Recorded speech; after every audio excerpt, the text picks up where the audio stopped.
ఎంతో మేలు, ఎంతో ఆశీర్వాదం. ప్రతి ఆదివారం మనము యేసు ప్రభువును జ్ఞాపకం చేసుకొని, మేము ఆన్ చేసినవని ప్రతి ఆదివారం మనము యేసు ప్రభువును జ్ఞాపకం చేసుకొని మనం ఆయనను స్తుతిస్తున్నాము, ఆయనను ఆరాధిస్తున్నాము, ఆయనను ఘనపరుస్తున్నాము. ఆయన శిలువ మరణమును జ్ఞాపకం చేసుకుంటున్నాం. ఆయన మనకు అనుగ్రహించిన శరీరంలోను, ఆయన మనకు అనుగ్రహించిన ప్రభు యొక్క రక్తములోను మనం పాలు పంచుకుంటున్నాం. ఆయన వాక్యాన్ని వింటున్నాము, ఆయన వాక్యాన్ని అనుసరిస్తున్నాము. ఆయన కుమారులుగా, ఆయన వారసులుగా, ఆయనకు సాక్షులుగా, ఆయనకు శిష్యులుగా మనము ఈ భూమి మీద జీవిస్తున్నాం. అందుని బట్టి యేసయ్య నామమునకే మహిమ కలుగునుగాక. ఆదివారం అంటేనే ఆరాధన. ఈ ఆదివారం మరింత స్పెషల్గా, ఇంకా గొప్పగా దేవుణ్ణి ఆరాధిస్తున్నాం. ఎందుకంటే స్టెల్లా మేరీ పాలను దేవుడు 3 సంవత్సరాలు కాచి కాపాడి సంరక్షించి పోషించి సజీవ లెక్కలో ఉంచి 4వ సంవత్సరంలోనికి ప్రవేశింపజేసినందుకు మరింతగా దేవుణ్ణి మనము స్తుతిస్తున్నాం. హల్లెలూయా. యేసయ్య నామమునకే మహిమ కలుగునుగాక. అలాగే మోక్షికి వివాహం జరిగించి, అవునండి, మోక్ష వివాహం కూడా ప్రార్థన వల్లనే జరిగింది. అదొక మహా అద్భుతం. మోక్షికి కుమారుడు అనుగ్రహించబడటం కూడా దేవుని యొక్క కృప, కనికరము, ఆయన దయా కటాక్షము. మరి సాధారణ కాన్పు అనుగ్రహించబడ్డము, కుమారుడు అనుగ్రహించబడ్డము, ఇవన్నీ కూడా దేవుడు చేసిన మహా అద్భుతాలని ఎంచి ఈరోజు మరింతగా దేవుని స్తుతిస్తున్నాం. హల్లెలూయా. యేసయ్య నామమునకే మహిమ కలుగునుగాక. మరి మీరందరూ కూడా చాలా తొందరగా వచ్చారు. మీ అందరికి కూడా హృదయపూర్వకమైన వందనాలు. ఆలస్యంగా వచ్చిన వాళ్ళకు నుంజాకోడి పలావ్ ఉండదు వాళ్ళకు, ఎందుకంటే ఇంకా మనమే తినేస్తాం. నిజంగా మరి కాలేజీకి ఎందుకు వచ్చిందో ఆలోచన, ఈ బయలర్ కోళ్ళు తిని తిని అలసిపోయినా మనము మంచి నుంజాకోడి తీసుకొచ్చి మనందరి కోసం సంఘం కొరకు వండిస్తున్నారు. అందరిని బట్టి కూడా యేసయ్య నామమునకే మహిమ కలుగునుగాక.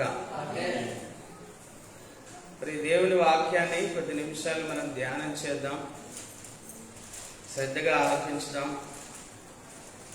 వచ్చిన వాళ్ళు ధన్యులు, మరి రాలేని వాళ్ళు దేవుని వాక్యాన్ని పోగొట్టుకున్నట్టే. సరే, దేవుని వాక్యాన్ని విందాం. రోమీయులకు రాసిన పత్రిక 1వ అధ్యాయము 17వ వచనం.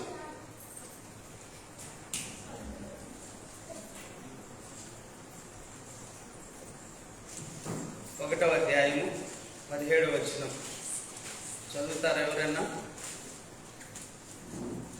ఎందుకనినా నీతిమంతుడు విశ్వాస మూలముగా జీవించునని వ్రాయబడిన ప్రకారము విశ్వాస మూలముగా అంతకంతకు విశ్వాసము కలుగునట్లు దేవుని నీతి దాని యందు బయలుపరచబడుచున్నది.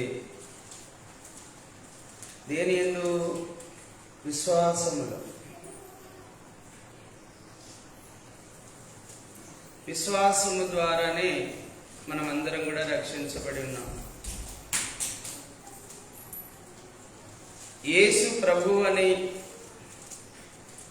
యేసు మన పాపముల కొరకు సిలువలో మరణించి సమాధిలో పెట్టబడి తిరిగి 3వ దినం లేచాడని విశ్వసించడం ద్వారానే మనమందరం కూడా రక్షించబడ్డామండి.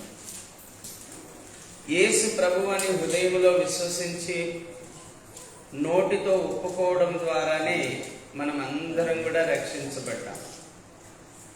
యేసు దేవుని కుమారుడని విశ్వసించడం ద్వారానే ఈరోజు మనం అందరం కూడా రక్షించబడ్డాం.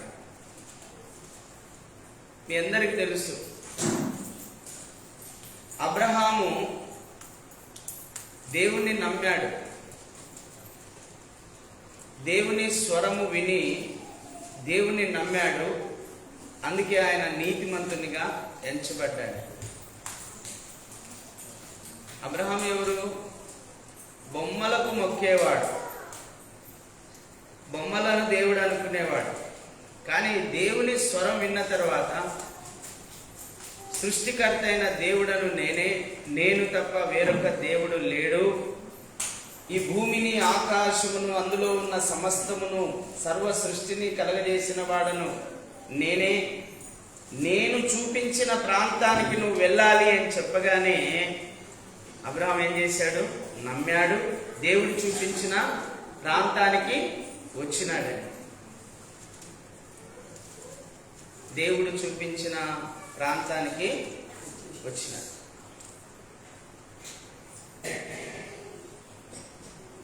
అందుకే ఆయన నీతిమంతునిగా తీర్చబడ్డాడు. ఇప్పుడు మనం కూడా యేసుక్రీస్తు ప్రభు చెప్పిన మాటలు విని, ఏ మాటలు విన్నాం? యేసు ప్రభు ఏం చెప్పాడు? ప్రయాసపడి భారము మోసుకొనుచున్న సమస్తమైన జనులారా నా యొద్దకు రండి, నేను మీకు విశ్రాంతి కలగజేస్తాను. నేను సాత్వికుడను, దీన మనస్సు గలవాడును గనక నా యొద్దకు వచ్చి నా కాడి ఎత్తుకొని నా యొద్ద నేర్చుకునండి, అప్పుడు మీకు విశ్రాంతి కలగజేస్తాను అన్నాడు. ఆ పిలుపు అందుకొని మన ప్రభు దగ్గరికి వచ్చినాం. నేనే లోకానికి వెలుగును, నన్ను వెంబడించేవాడు చీకటిలో నడవక జీవపు వెలుగు కలిగి ఉంటాడు అని ప్రభు చెప్పాడు. ఆ మాటను నమ్మాము, ఆయనను వెంబడిస్తున్నాం, వెలుగులో నడుస్తున్నాం. నేనే మోక్షానికి మార్గాన్ని, సత్యాన్ని నేనే, జీవమును నేనే, నా ద్వారానే తప్ప ఎవడను ఆ పరలోక రాజ్యంలో ప్రవేశింపలేడు అన్నాడు. ఆ మాటను మనం నమ్మాము. జీవమును నేనే, పునరుద్ధానమును నేనే, నా యందు విశ్వాసం ఉంచిన వాడు ఎన్నడూ చనిపోడు, చనిపోయినను వాడిని మళ్ళా నేను తిరిగి లేపుతాను అని అన్నాడు. ఆ మాటను నమ్మాం. ఇప్పుడు యేసు ప్రభు మాటలు మనం నమ్మడం ద్వారా ఇప్పుడు ఏం జరిగింది? నా మాట విని నన్ను పంపిన వాని యందు విశ్వాసం ఉంచువాడు మరణములో నుండి జీవములోనికి దాటు.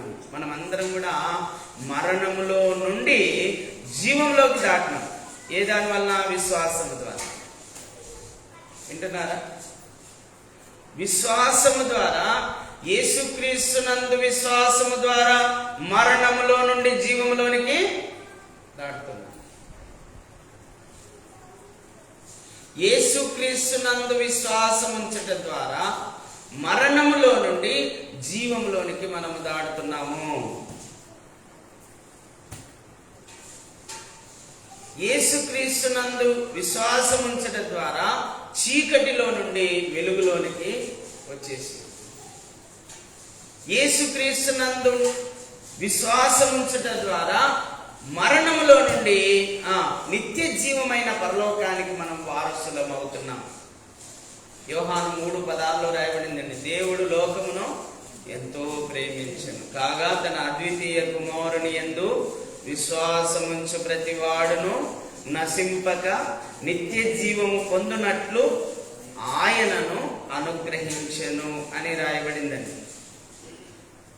అద్వితీయ కుమారుడైన యేసుక్రీస్తునందు విశ్వాసం ఉంచట ద్వారా ఈరోజు మనకు నాశన స్థితి అనేది తప్పిపోయిందండి.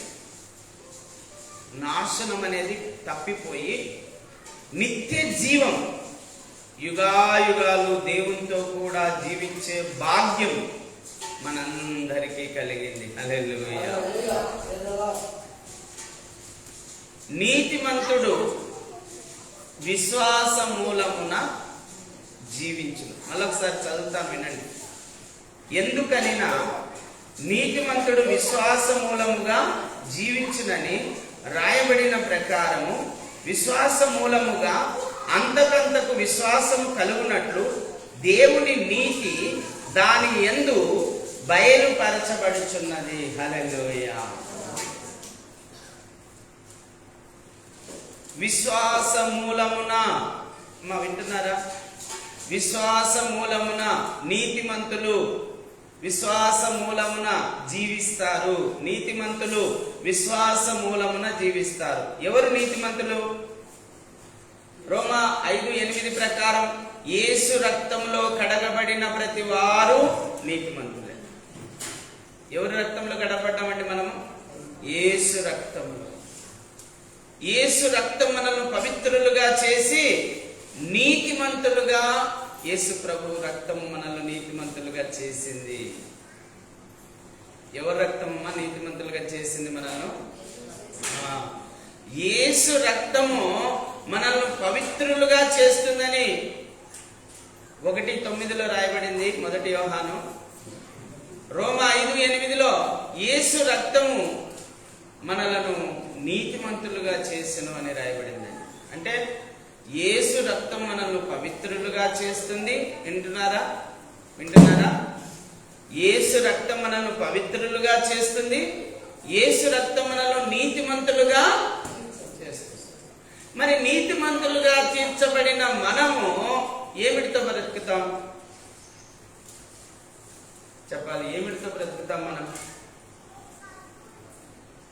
యేసు రక్తము ద్వారా నీతిమంతులుగా తీర్చబడ్డాం. ఇప్పుడు ఎలా బతకాలి మనం? చెప్పండి అమ్మా, ఎలా బతకాలి మనం? విశ్వాస మూలంగా బ్రతకాలి. ఎలా బతకాలి? విశ్వాసంతో బ్రతకాలి. ఈరోజు చాలా మంది ఆలోచన ఏంటంటే డబ్బు ఉండాలనుకుంటారు, ఇల్లు ఉండాలనుకుంటారు. అమ్మా, పొలాలు ఉంటేనే బతకగలుగుతాం, ఇల్లుంటేనే బతకగలుగుతాం, ఉద్యోగం ఉంటేనే బతకగలుగుతాం, ఇల్లుంటేనే బతకగలుగుతాం, అంత ఇంత ఆస్తి ఉంటే బతకగలుగుతాం, లేకపోతే డబ్బు బ్యాంక్ బ్యాలెన్స్ ఉంటే బతకగలుగుతామని చాలా మంది ఆలోచనలండి. చాలా మంది ఆలోచనలు.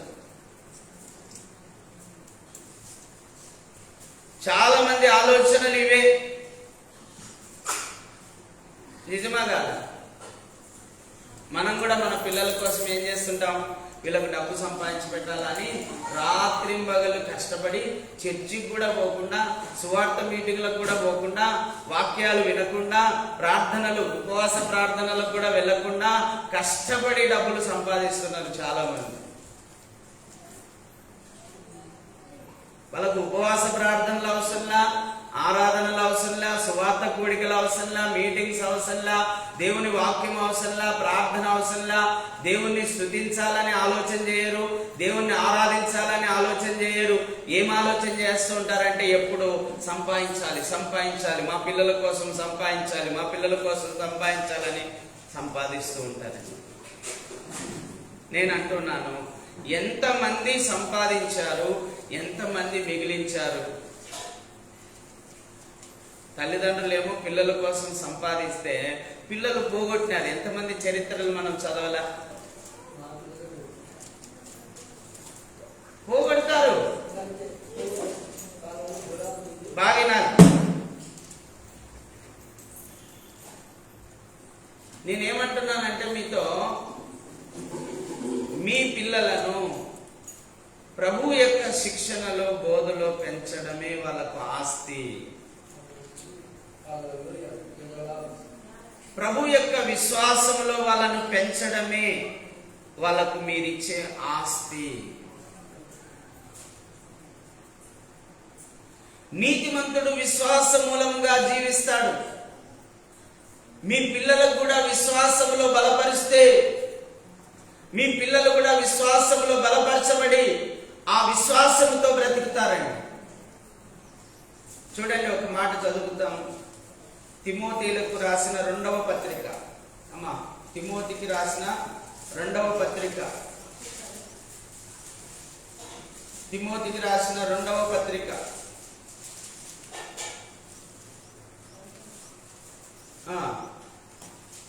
తిమోతికి రాసిన 2వ పత్రిక 5వ వచనం. ఆ హేతువు చేతనే మీ మట్టుకు మీరు పూర్ణ జాగ్రత్త గలవారై మీ విశ్వాసమందు, తిమోతికి రాసినటువంటి పత్రిక రెండవ తిమోతి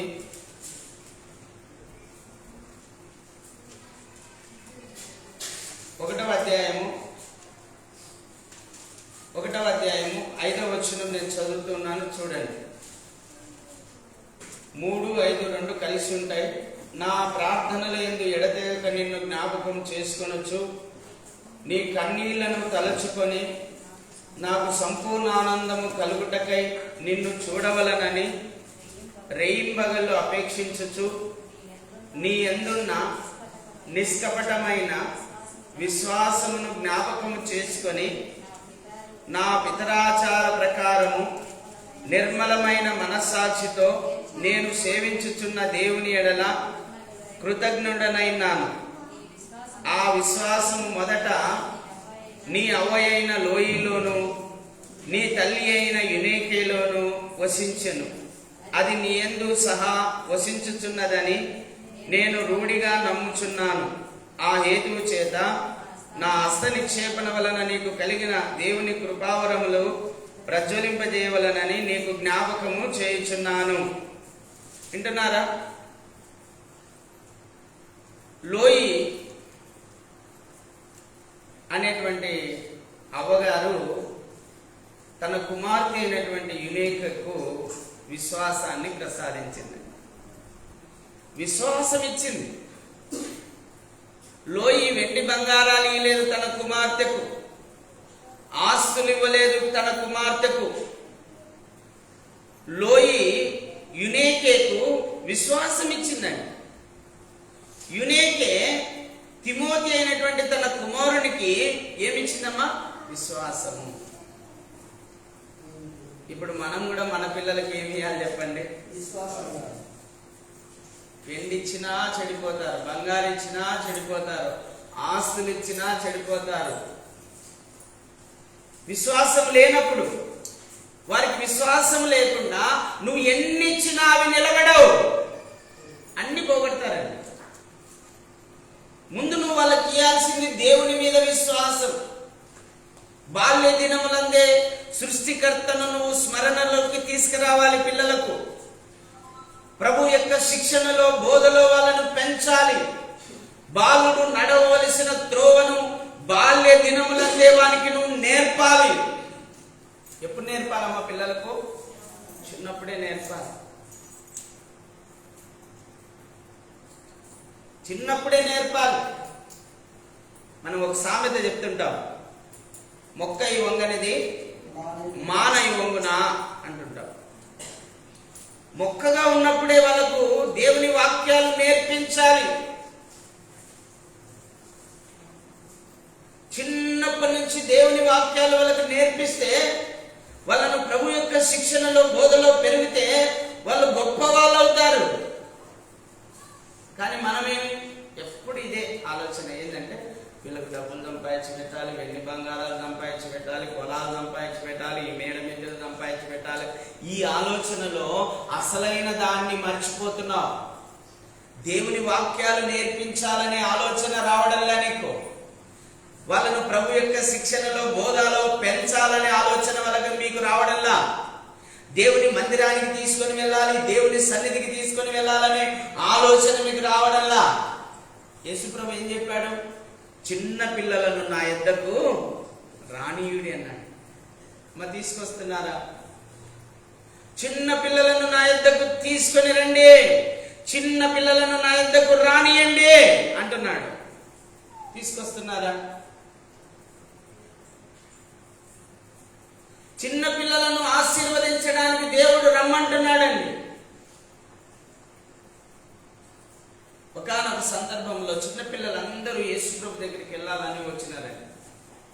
వస్తే అక్కడున్నటువంటి శిష్యులు యేసుప్రభు దగ్గరికి వెళ్ళనీయకుండా, మీరు అల్లరి చేస్తారు, వెళ్ళొద్దు అని అన్నారు. అప్పుడు ప్రభు చూసి, చిన్న పిల్లలను నా యొద్దకు రానియండి. చిన్న పిల్లల వలె దేవుని రాజ్యాన్ని ఎవరైతే అంగీకరిస్తారో వారిదే పరలోక రాజ్యం.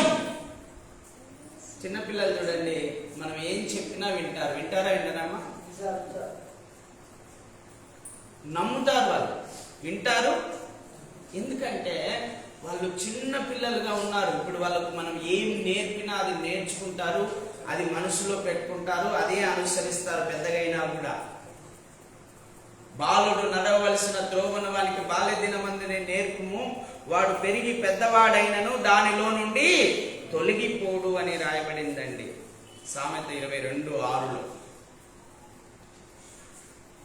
చిన్నప్పటి నుంచి వాళ్ళకు దేవుని వాక్యాలు నేర్పించాలి, దేవుని పాటలు నేర్పించాలి, దేవుణ్ణి స్తుతించడం నేర్పించాలి, దేవుణ్ణి ఆరాధించడం నేర్పించాలి. ముఖ్యంగా దేవుడు ఎవరో వాళ్ళకు తెలియజేయాలి.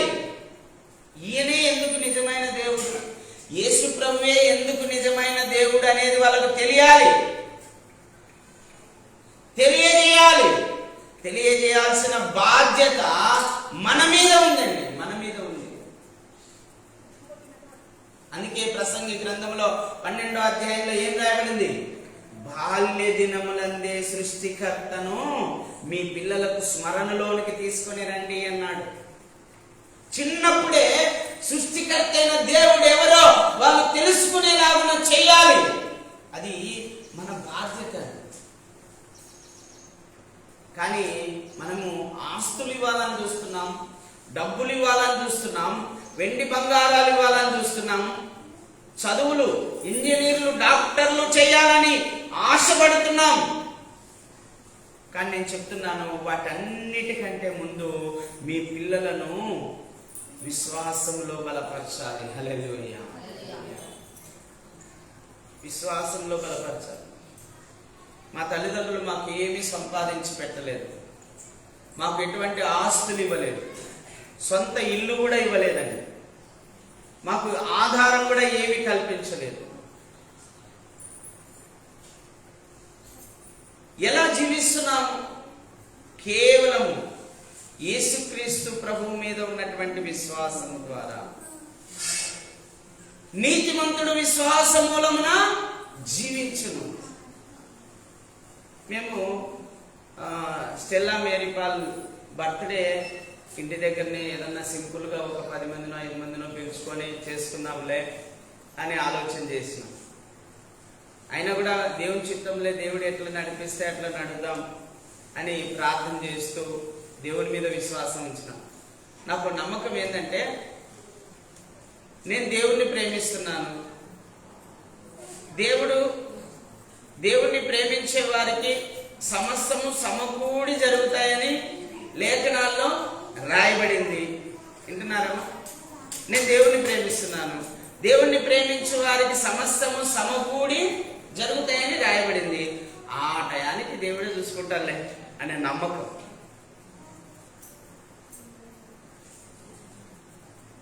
ఇప్పుడు బర్త్డే రోజే నామకరణం కూడా ఏర్పాటు చేసుకుందామని చెప్పి మోక్షి కాలేవు నిర్ణయం చేసుకున్నారు.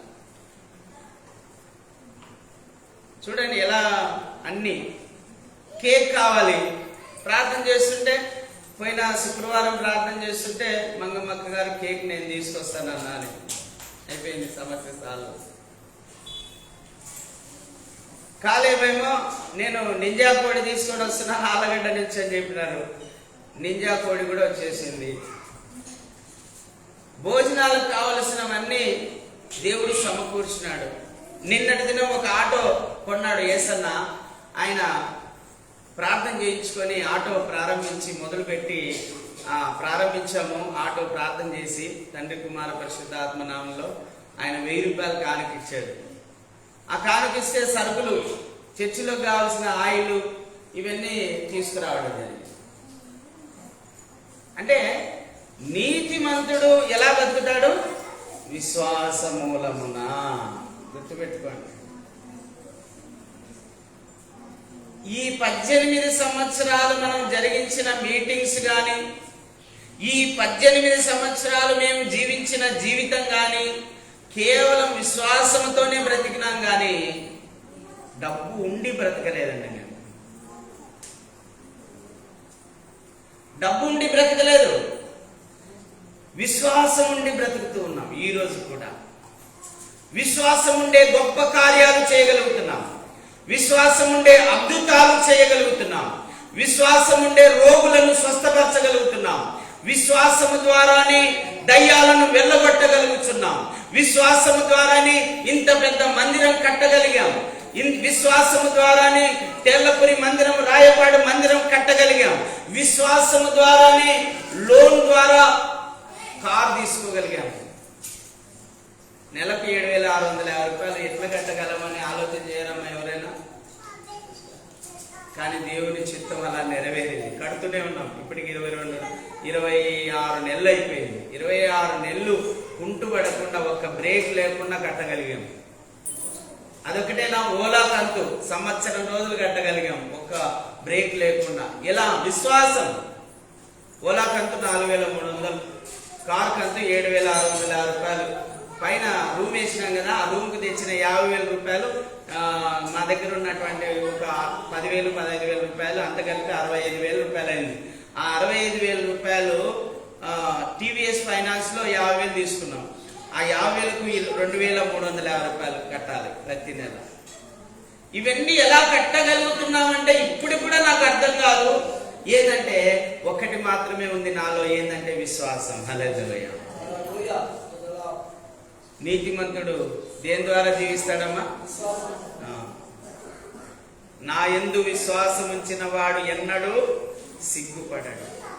121వ కీర్తనలో ఏం రాయబడింది?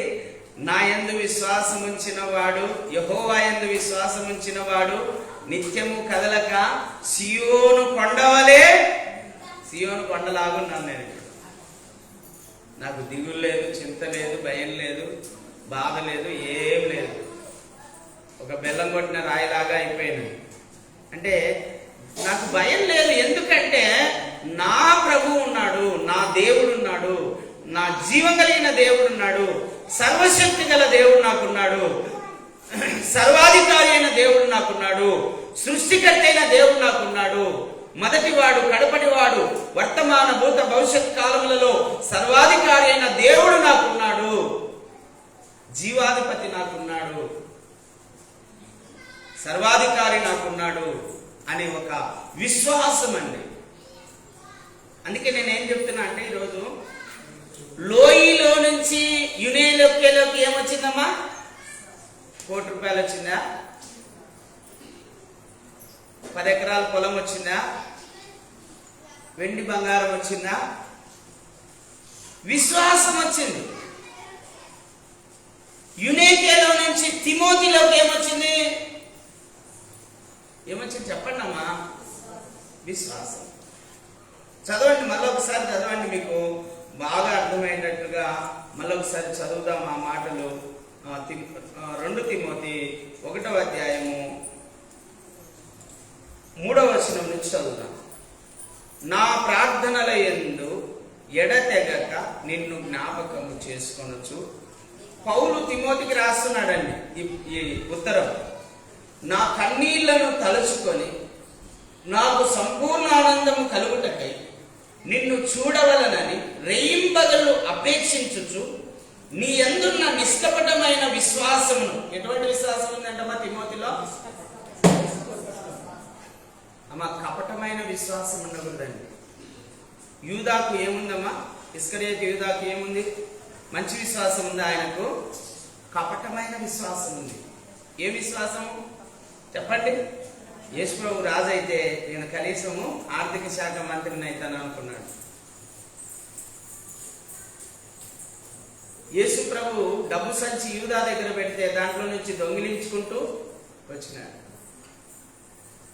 అది మంచి విశ్వాసం అమ్మా? కపటమైన విశ్వాసం అది. కానీ తిమోతిలో కపటమైన విశ్వాసం లేదు. ఒక మంచి విశ్వాసము, శ్రేష్టమైన, అమూల్యమైన, ఉన్నతమైన విశ్వాసం ఉంది. శ్రేష్టమైన విశ్వాసం వింటున్నారా?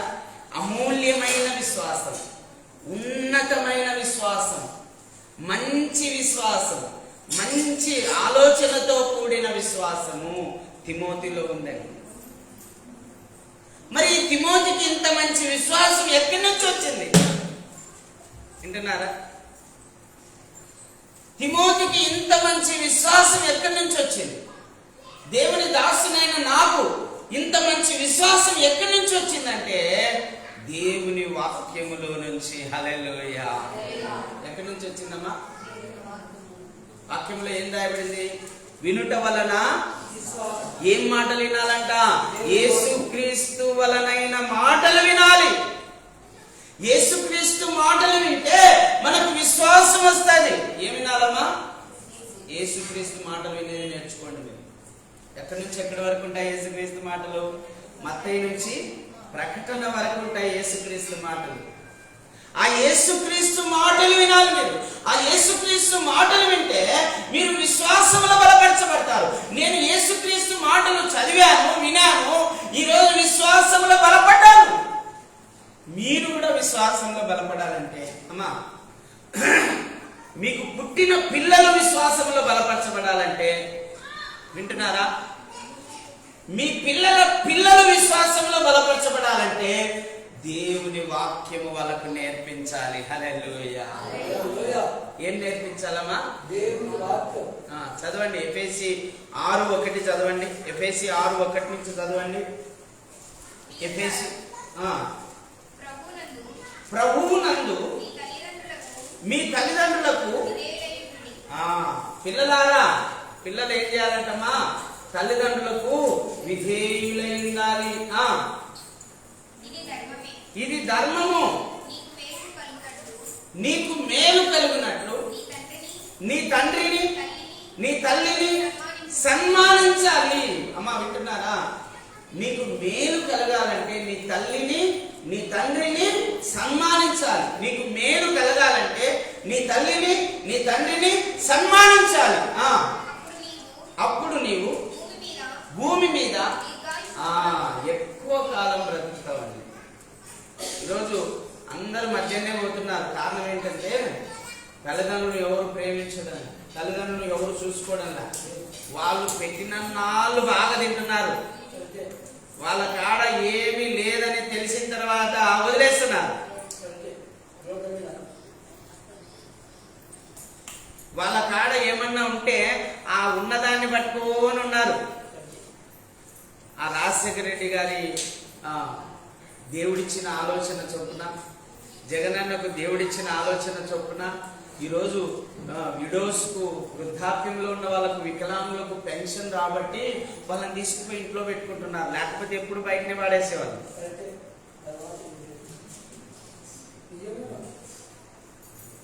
ఈరోజు వాళ్ళు ఇళ్లలో ఉన్నారు అంటే ఆ పెన్షన్ అది ఎక్కడి నుంచి వచ్చింది? దేవుని ఆలోచనలో నుంచి. రాజశేఖర రెడ్డి గారికి దేవుడు ఆలోచన ఇచ్చాడు, జగనన్న గారికి దేవుడు ఆలోచన ఇచ్చాడు.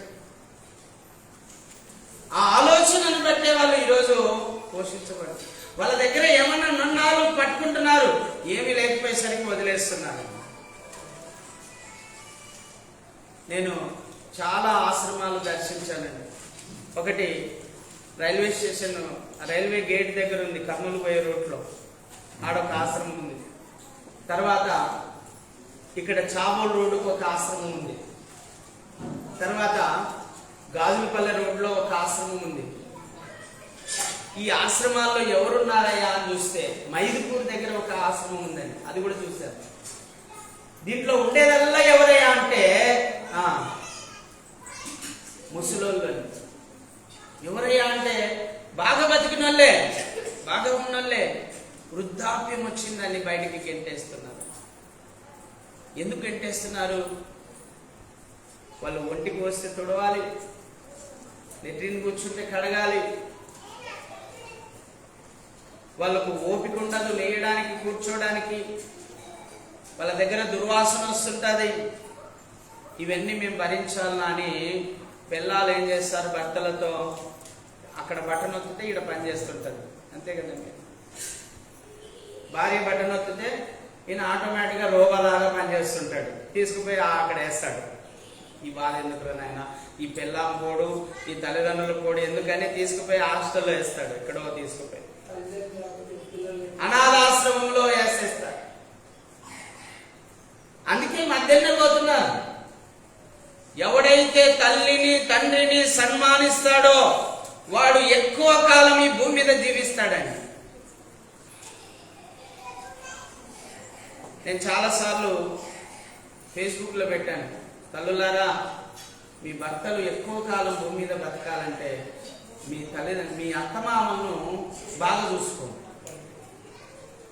నీ భర్త భూమి మీద ఎక్కువ కాలం బతకాలి అంటే నువ్వు అత్తమామను బాగా చూసుకోవాలి.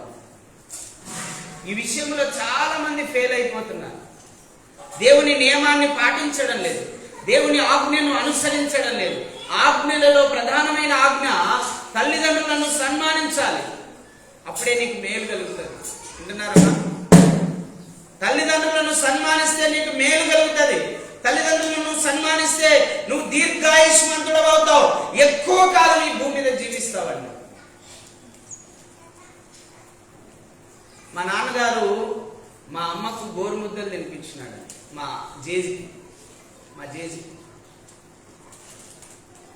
జేజికి గోరుముద్దలు తినిపించినాడు.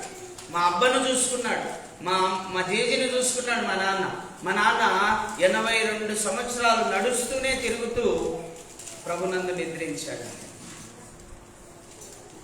అధిక బలం ఉన్న ఎడల 80 సంవత్సరాలు అధిక బలంతో బతికినాడు ఆయన. చాలు. మనం చిన్నప్పుడు మన పిల్లలకు గోరుముద్దలు ఎట్లా తినిపిస్తారో మా నాన్న మా జేజికి అట్లా గోరుముద్దలు తినిపించినాడు. వృద్ధాప్యం ఎంత అంటే మా జేజికి సుమారుగా 95 సంవత్సరాలు బతికింది ఆమె. 95 సంవత్సరాల వయసులో కూర్చోబెట్టుకొని అన్నం పెట్టేవాడండి మా అన్న. మాంసం తెస్తే దాన్ని మెత్తగా ఉడకబెట్టి బాగా పిసికి అన్నంలో పిసికి పెట్టేవాడు. మాంసం అంటే ఇష్టం మా జేజికి.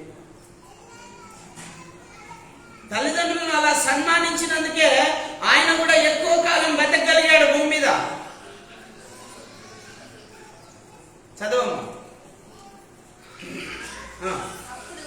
అప్పుడు నీవు భూమి మీద దీర్ఘాయుష్మంతుడవగుదు. ఇది వాగ్దానంతో కూడిన ఆజ్ఞలలో మొదటిది. తండ్రులారా, తండ్రులకు చెప్తున్నాడు ఇప్పుడు దేవుడు, మీ పిల్లలకు కోపము రేపక ప్రభు యొక్క శిక్షణలోను ప్రభు యొక్క బోధనలోను వారిని పెంచండి. అమ్మా, మీరు కొట్టాల్సిన అవసరంలా, తిట్టాల్సిన అవసరంలా, సండే స్కూల్కి పంపితే చాలు, వాళ్ళు నేర్చుకుంటారు అన్ని. మీరు కొట్టాల్సిన అవసరంలా, తిట్టాల్సిన అవసరంలా, చర్చికి తీసుకుని వెళ్తే చాలు. అక్కడ ప్రభు యొక్క శిక్షణ, ప్రభు యొక్క బోధ వాళ్ళకు అనుగ్రహించబడుతుంది. ఆ ప్రభు యొక్క శిక్షణ ద్వారా, ప్రభు యొక్క బోధన ద్వారా వాళ్ళు నేర్చుకునేది ఏందో తెలుసా అమ్మా? తల్లిని ఎట్లా గౌరవించాలి, తండ్రిని ఎట్లా గౌరవించాలి, ఒక అన్నను ఎట్లా గౌరవించాలి, ఒక చెల్లిని ఎట్లా గౌరవించాలి, వీధిలో ఉన్న వాళ్ళని ఎలా గౌరవించాలి, వృద్ధాప్యంలో ఉన్న వాళ్ళని ఎలా గౌరవించాలి, యవ్వనస్తులను ఎలా గౌరవించాలి, చిన్నపిల్లలను ఎలా గౌరవించాలి అనేది వాళ్ళు నేర్చుకుంటారండి. సమాజంలో మనం ఎలా బ్రతకాలి, అబద్ధం ఆడకుండా, దొంగతనం చేయకుండా, వ్యభిచరించకుండా, దుర్భాషలు మాట్లాడకుండా, అన్యాయాలు అక్రమాలు చేయకుండా, ఒక మంచితనం కలిగి, ప్రేమ కలిగి, దయాగుణం కలిగి, క్షమాగుణం కలిగి, త్యాగం కలిగి జీవించాలి అంటే వాళ్ళను ప్రభు యొక్క శిక్షణలో, ప్రభు యొక్క బోధలో వాళ్ళను పెంచాలండి. అలా పెంచినప్పుడే వాళ్ళు మంచి విశ్వాసంలోకి వస్తారు. హల్లెలూయా. నా కుమారుని చెప్పాను, డాడీ కారు బాగుంది కదా అన్నాడు. నేను చెప్పాను, నాన్న ప్రార్థన చేయి, దేవుడు ఇస్తాడన్నాను.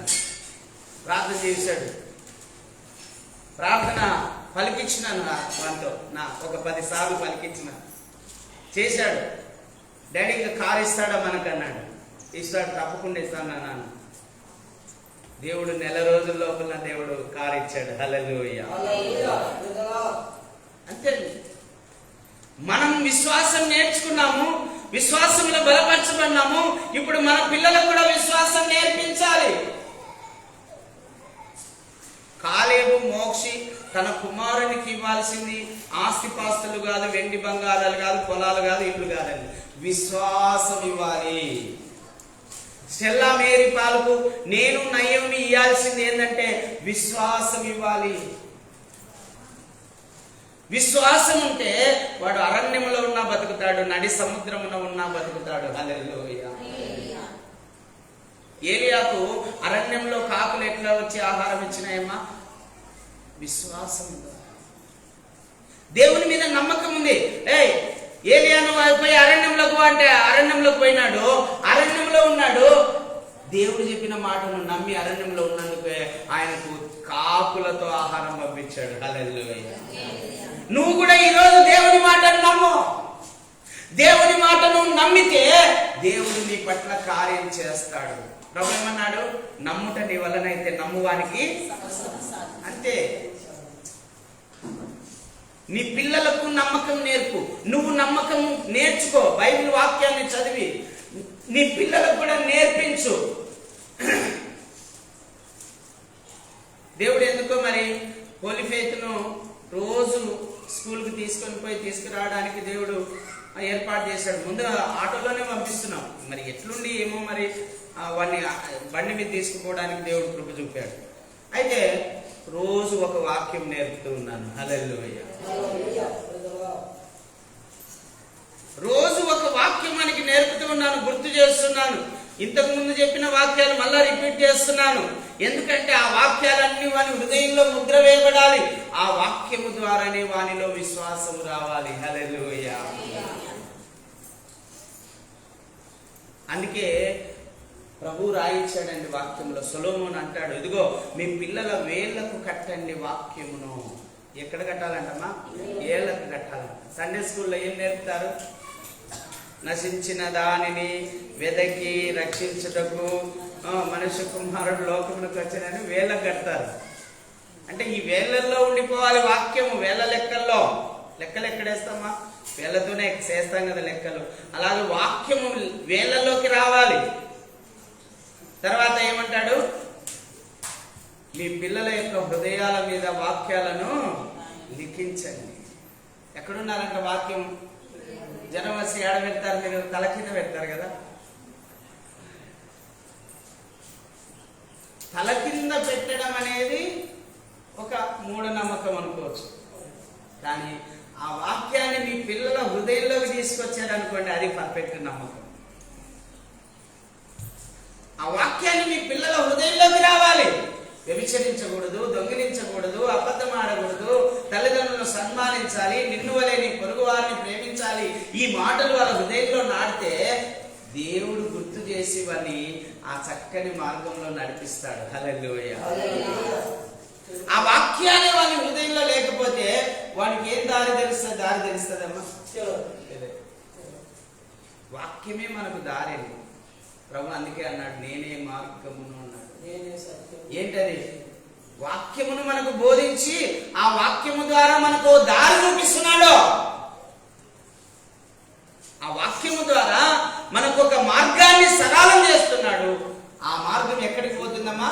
నేరుగా పరలోకం పోతుంది. హల్లెలూయా.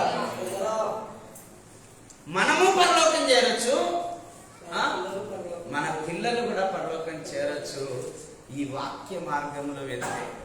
అందుకే మీ పిల్లల వేళ్లకు కట్టండి వాక్యం. మీ పిల్లల హృదయం మీద రాయండి వాక్యం. మీ పిల్లల నుదుటిన బాసికం వలె ధరింపజేయండి అంటున్నాడు. పెళ్లిళ్ళప్పుడు ఏం చేస్తారమ్మా? పెళ్లి కొడుకులకు మనం కట్టకూడదులే. హిందువులు ఏం చేస్తారు? బాసికం కడతారు. బాసికం కడతారు. ఆ బాసికం బదులుగా ఏం కట్టాలంట మనము? చెప్పాలమ్మా గట్టిగా, దేవుని వాక్యం కట్టాలి. ఈ నుదుటన వాక్యం ఉండాలంట. ఈ నుదుటన వాక్యం ఉంటే వాడు ఎక్కడున్నా కూడా నీతిగా బతుకుతాడు, పరిశుద్ధంగా బ్రతుకుతాడు. హల్లెలూయా. ఎక్కడున్నవాడు దేవుని బిడ్డగా బ్రతుకుతాడు. వానికి ఏ లోటు ఉండదు. ఇప్పుడున్నాను నేనున్నా, నన్ను పోషించడానికి మా నాయన ఉన్నాడా? నాకు లేడు. మా అమ్మ ఉందా? లేదు. బంధువులు ఎవరన్నా ఉన్నారా నాకు సాయం చేసేవాళ్ళు? ఎవరు లేరు. సొంత బంధువులు కూడా నాకు ఇవ్వాల్సిన డబ్బు కూడా ఇవ్వమంటున్నారు.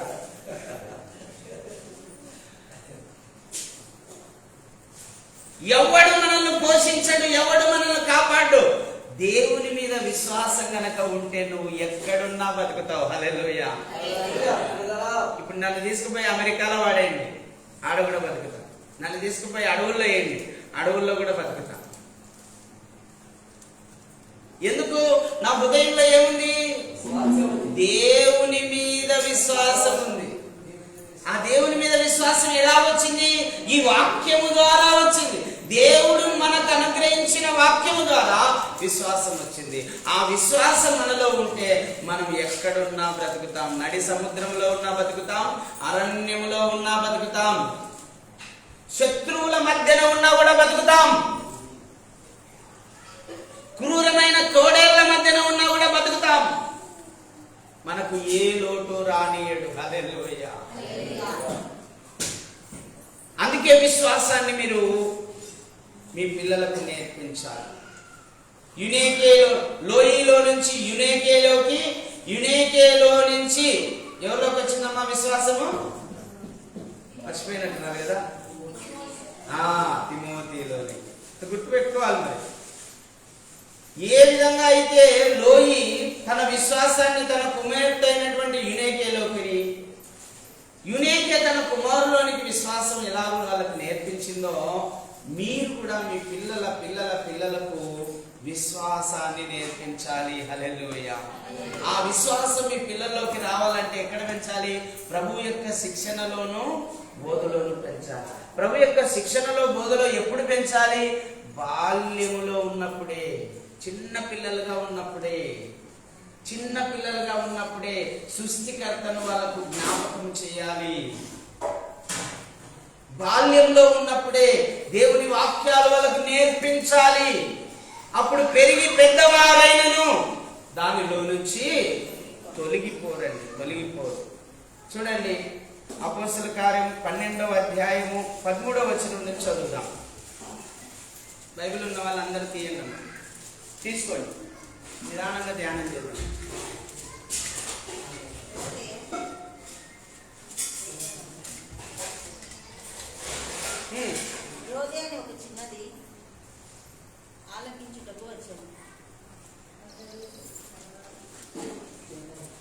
అతడు తలవాకిటి తలుపు తట్టుచుండగా రోదే అను ఒక చిన్నది ఆలకించుటకు వచ్చెను.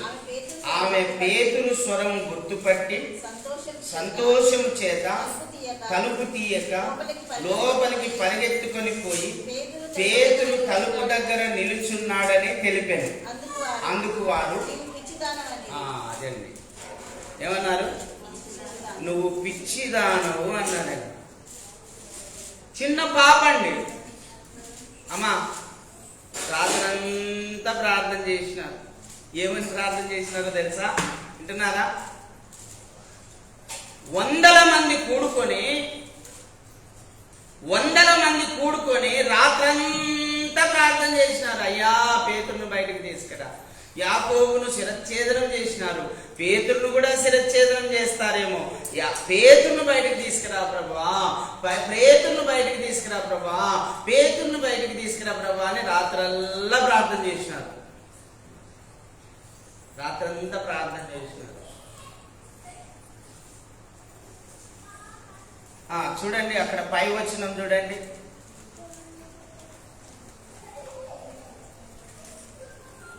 పదవచనం చూడండి. మొదటి కావలిని 2వ కావలిని దాటి పట్టణమునకు పోవు ఇనుప గవని వద్దకు వచ్చినప్పుడు దానంతటా అదే తెరుచుకొనెను.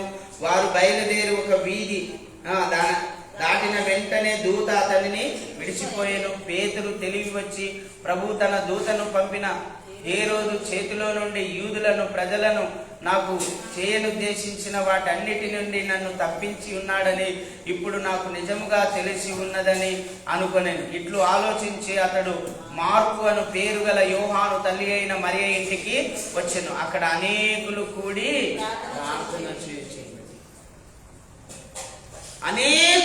ప్రార్థన చేస్తున్నారు. కానీ విశ్వాసం ఉందా వాళ్ళకు?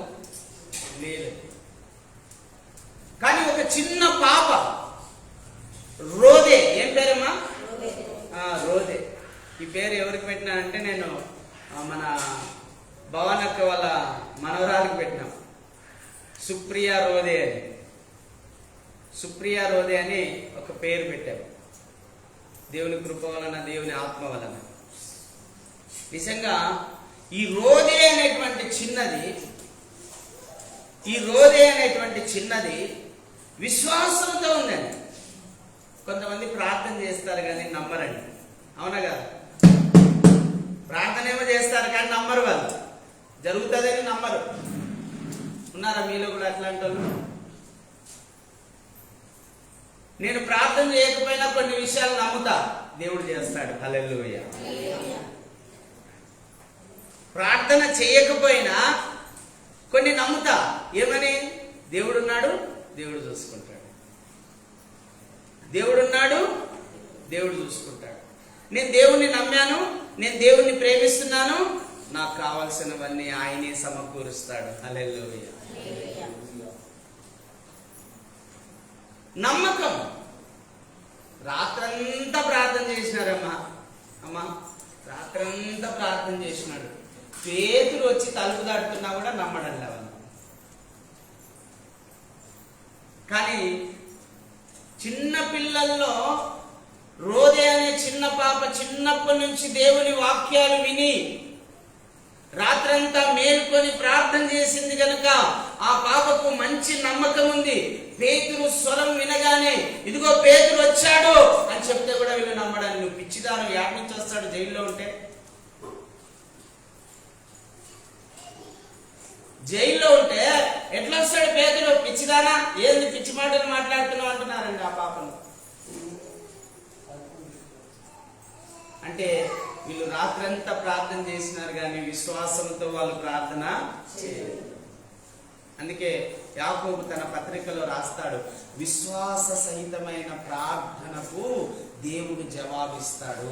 విశ్వాస సహితమైన ప్రార్థనకు బహుబలంగా జవాబు వస్తుంది అని రాశాడు.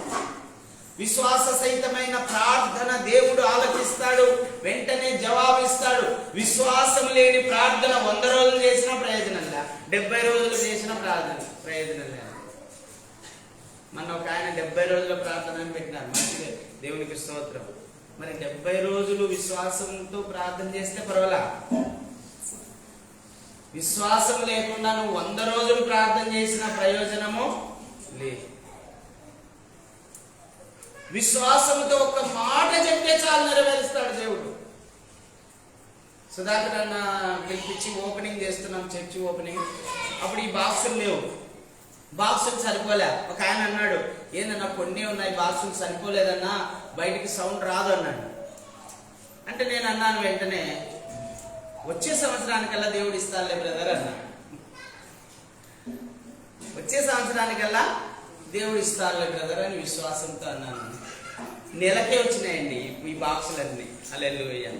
ఆ పైన యాంప్లిఫైయర్, ఈ 4 బాక్సులు పెద్దవి ఒకే ఒక ఆయన ఇచ్చాడు. హల్లెలూయా. అన్న ఇంట్లో ఊరికి మగ్గిపోతున్నాయి, వేస్ట్ గా, వచ్చి తీసుకుపోనా అంటున్నాడు. ఆటో వేసుకొని పోయి తీసుకొచ్చినాడు ఉచితంగా. ₹1 అడగలేదు మమ్మల్ని, ప్రార్థన చేయమని అడిగాడు అంతే. ప్రార్థన చేసామంతే. ఆ రోజు నుంచి చాలా నెలల పాటు ప్రార్థన చేసాం వాళ్ళ కోసం.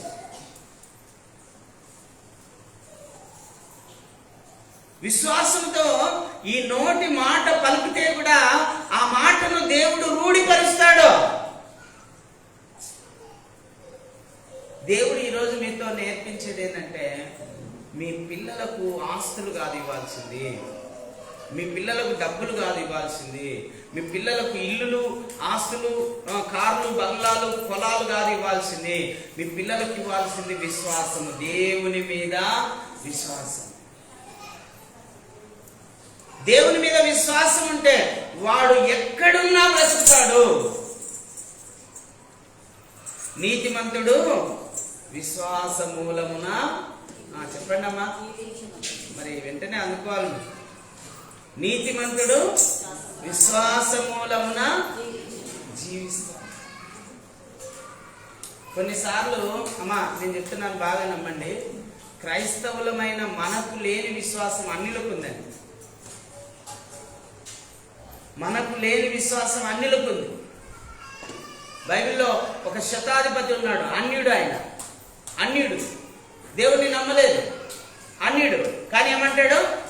ప్రభువా, నువ్వు ఒక్క మాట సెలవిస్తే నా ఇంట్లో ఉన్న దాసుడు స్వస్థత పొందుతాడు. నమ్మకం. నమ్మకాన్ని బట్టి దేవుడు కార్యము చేస్తాడు. ప్రభు ఏమన్నాడో తెలుసా? ఇశ్రాయేలు దేశంలోనే ఇటువంటి విశ్వాసం నేను చూడలేదన్నాడు. ఇశ్రాయేలు దేశంలోనే ఇలాంటి విశ్వాసం కలిగిన వ్యక్తిని నేను చూడలేదు అన్నాడు. ఏంటి ఆ విశ్వాసం? నువ్వు నా ఇంటికి వచ్చేటప్పుడు నేను యోగ్యుని, నేను ఒక రోమా గవర్నమెంట్ కింద పనిచేస్తున్న శతాధిపతిని, ఒకవేళ నేను యేసు ప్రభువును నా ఇంట్లో చేర్చుకున్నాడని నా పై అధికారులకు కనుక తెలిస్తే నా ఉద్యోగం కూడా పోతుంది. ఎందుకంటే అప్పటికే ఏమనుకుంటున్నారు అందరూ? యేసు ప్రభువే రాజు అనుకుంటున్నారు, కాబోయే రాజు ఈయనే అని అనుకుంటున్నారు. అక్కడ వాళ్ళకు భయం కూడా పుట్టింది. గవర్నర్కు భయం పుట్టింది, హేరోదు రాజుకు భయం పుట్టింది. ఆయన రాజే, కానీ కేవలం ఒక ప్రాంతానికి రాజు కాదని, సర్వలోకాలకు రాజు. హల్లెలూయా. సర్వ సృష్టికి రాజు, సర్వ సృష్టికి చక్రవర్తి ఆయన. అందుకే ప్రభు అన్నాడు, నా రాజ్యము ఈ లోక సంబంధమైనది, నా రాజ్యము పరలోక సంబంధమైన రాజ్యం. ఇప్పుడు ప్రభు కూడా మనల్ని ఎక్కడ చేర్చున్నాడు? తన రాజ్యంలో చేర్చుకున్నాడు. ఇప్పుడు మనం అందరం దేవుని రాజ్యంలో ఉన్నాం, దేవుని రాజ్యంలో మనం చేర్చబడ్డాం. ఈ లోకం అనేటువంటి ఆ దాంట్లో నుంచి దేవుడు వేరు చేసి ఇప్పుడు దేవుని రాజ్యంలో ఉంచాడు మనల్ని. ఇప్పుడు దేవుని రాజ్యంలో ఉన్నాం మనం, దేవుని మార్గంలో ఉన్నాం మనం, దేవుని సత్యంలో మనం ఉన్నాం, దేవుని జీవంలో మనం ఉన్నాం, దేవుని మహిమలో మనం ఉన్నాం, దేవుని ఆత్మలో మనం ఉన్నాం, దేవుని కృపలో మనం ఉన్నాం, దేవుని యొక్క కబంధ హస్తాల్లో మనం ఉన్నాం. ఇప్పుడు ఆయన అరచేతిలో ఉన్నాం, ఆయన రెక్కల కింద ఉన్నాం. ఇప్పుడు దేవుని రాజ్యంలో ఉన్నామండి. హల్లెలూయా.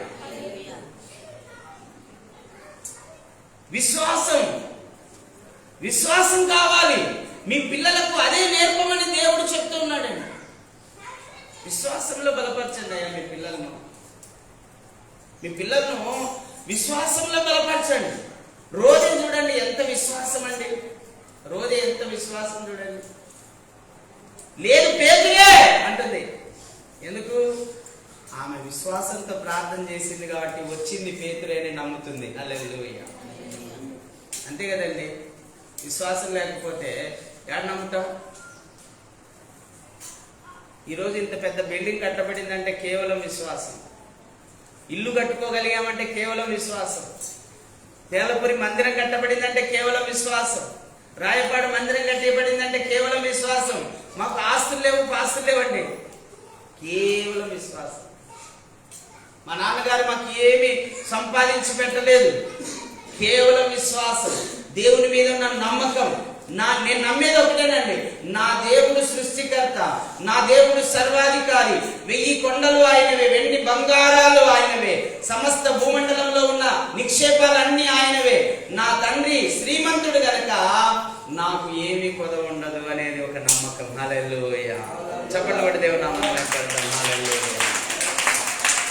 నా తండ్రి శ్రీమంతుడు గనక, నా తండ్రి మహిమైశ్వర్యం కలిగిన దేవుడు గనక, నా తండ్రి సర్వశక్తి గల దేవుడు గనక నాకు ఏమీ కొదవ ఉండదు అని ఒక నమ్మకం. ఆ నమ్మకాన్ని బట్టే నేను జీవిస్తున్నానండి. నాకేంలే, అక్కళ్ళు ఉన్నారు, అన్నోళ్ళు ఉన్నారు, వాళ్ళే చూసుకుంటారని నాకు నమ్మకం లే. ఎందుకంటే ఎంతో మంది అక్కళ్ళని చూసిన, ఎంతో మంది అన్నోళ్ళని చూసిన. వస్తారు, పోతారు, విడిచిపెట్టి వెళ్ళిపోతారు. దేవుడు నేర్పాడు నాకు. నేను ఎవరి మీద నమ్మకం ఉంచాక నా మీద నమ్మకం ఉంచు.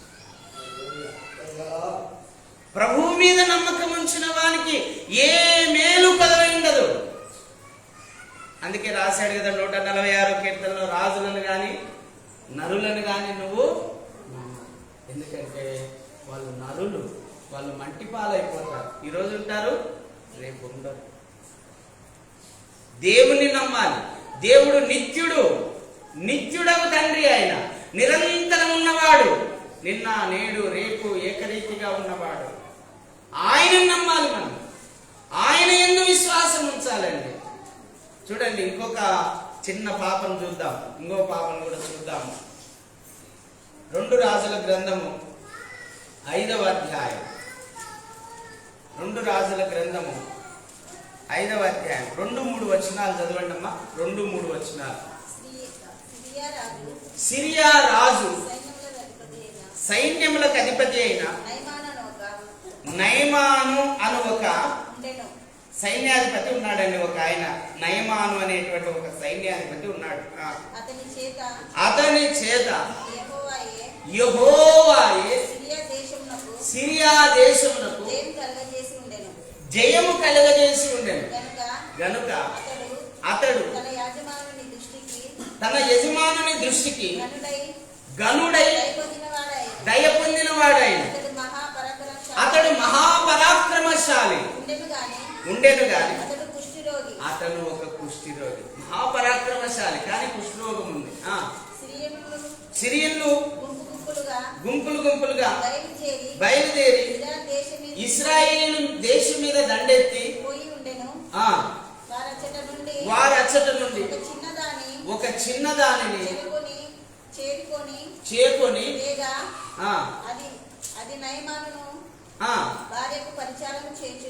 ఒక చిన్నదాన్ని తీసుకొచ్చారు. ఆ చిన్నది ఏం చేస్తుందంటే నయమాను భార్యకు పరిచర్య చేసుకుంటూ ఉందండి. వింటున్నారా? చదవండి. ఇప్పుడు ఆ చిన్న పాప ఎవరితో? నయమాన్తో చెప్తుంది. ఏమని చెప్తుందో చూడండి. నా యజమానుడు చదవం, అదే చదువు.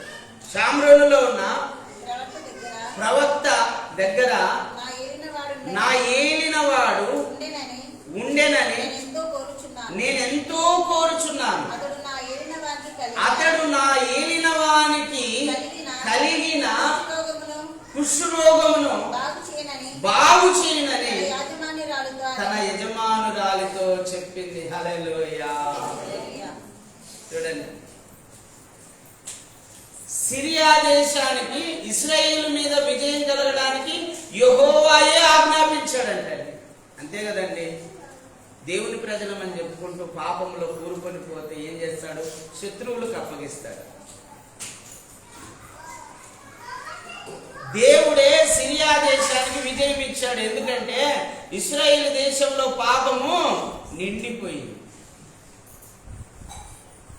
బయలుదేవతలను ఆరాధిస్తున్నారు, ఉన్నత స్థలాల్లో బలులు అర్పిస్తున్నారు, యెహోవా దేవుణ్ణి విడిచిపెట్టినారు, వ్యభిచారం చేస్తున్నారు, దొంగతనాలు చేస్తున్నారు, అబద్ధాలు ఆడుతున్నారు, మోసాలు చేస్తున్నారు, నీతిని విడిచిపెట్టినారు, పవిత్రతను విడిచిపెట్టినారు, అపవిత్రులుగా జీవిస్తున్నారు. ఇంకా దేవుని కోపం రాదా? అందుకే ఏం చేసినాడంటే నయమాను ఇశ్రాయేల్ దేశం మీదకి దండెత్తి దాన్ని ఓడించు అన్నాడు. దేవుని మాట వినకపోతే నువ్వైనా నేనైనా శత్రువుకు అప్పగిస్తాడని. అదే మాట రోమీయులకు రాసిన పత్రిక 1వ అధ్యాయంలో రాయబడింది. దేవుడే వాళ్ళను తుచ్చమైన అభిలాషలకు, దుష్ట మనసుకు, భ్రష్ట మనసుకు అప్పగించనని రాయబడింది. అంతే కదా. మాట వినకపోతే ఏం చేస్తాడు? దుష్ట మనసుకు అప్పగిస్తాడు. మాట వినకపోతే భ్రష్ట మనసుకు అప్పగిస్తాడు. మాట వినకపోతే అపవిత్రతకు అప్పగిస్తాడు. పాపం చేసుకుంటా పడిన రాని వదిలేస్తాడు. ఇంకా వాడు పాపం చేసుకుంటూనే దాంట్లోనే చస్తాడు. వాడు దాంట్లోనే చచ్చి దాంట్లోనే సమాధి చేయబడి దాంట్లోనే అట్లే పాతాళానికి దిగిపోతాడు. ఇక్కడ సిరియాను కూడా ఇశ్రాయేలు మీద విజయం ఇచ్చినాడు దేవుడే. అక్కడి నుంచి ఒక పాపను తీసుకొచ్చారు. ఆ పాప ఎవరి దగ్గర ఉంది? నయమాన్ ఇంట్లో పని మనిషిగా ఉందండి. ఎట్లుందమ్మా? పని మనిషిగా ఉంది. ఎవరికి పని మనిషిగా ఉంది? నయమాన్ భార్యకు పని మనిషిగా ఉంది. ఇప్పుడు పని మనిషి భార్యతో అంటుంది, నయమాన్ భార్యతో, అమ్మా నయమాన్ గారికి కుష్ఠరోగం ఉంది కదా, మా దేశంలో ఒక ప్రవక్త ఉన్నాడు, మా దేశంలో ఎలీషా అనేటువంటి ఒక ప్రవక్త ఉన్నాడు. ఆ ప్రవక్త దగ్గరికి గనక నా యజమానుడైనటువంటి నయమాను వెళ్తే మా దేవుడు అతన్ని స్వస్థపరుస్తాడు. హల్లెలూయా. యేసయ్య నామమునకే మహిమ కలుగునుగాక. ఎవరండి ఆమె? పెద్ద వయసా? యవ్వనస్తురాలా? ఏమన్నా వృద్ధాప్యంలో ఉందా? నడి వయసుకుందా? చిన్న పాప అండి. అంటే ఆ చిన్న పాపలో ఏముందమ్మా? విశ్వాసం అనేది నీ హృదయంలో ఉంటే అది ప్రతి చోట వెలుగుతూనే ఉంటుంది. ప్రతి చోట అది బయటకు వస్తూనే ఉంటుంది విశ్వాసం అనేది. ఇప్పుడు ఆ బిడ్డలో విశ్వాసం ఉంది. ఆ విశ్వాసాన్ని వెళ్ళగక్కింది అక్కడ. అమ్మా, నా యజమానుడు గనక ఎలీషా ప్రవక్త దగ్గరికి వెళ్తే తప్పకుండా బాగైపోతుంది. బాగైపోయినాడా లేదమ్మా? ఆ చిన్నదాని నమ్మకం దేవుడు నమ్మకం వంచన చేసినాడా? చేయలేదండి.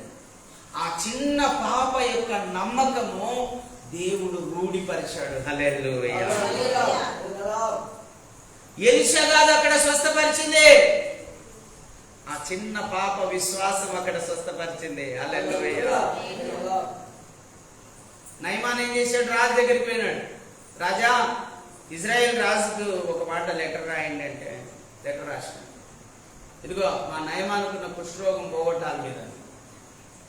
ఆ రాజు ఏం చేశాడు తెలుసా? బట్టలు చింపుకున్నాడు.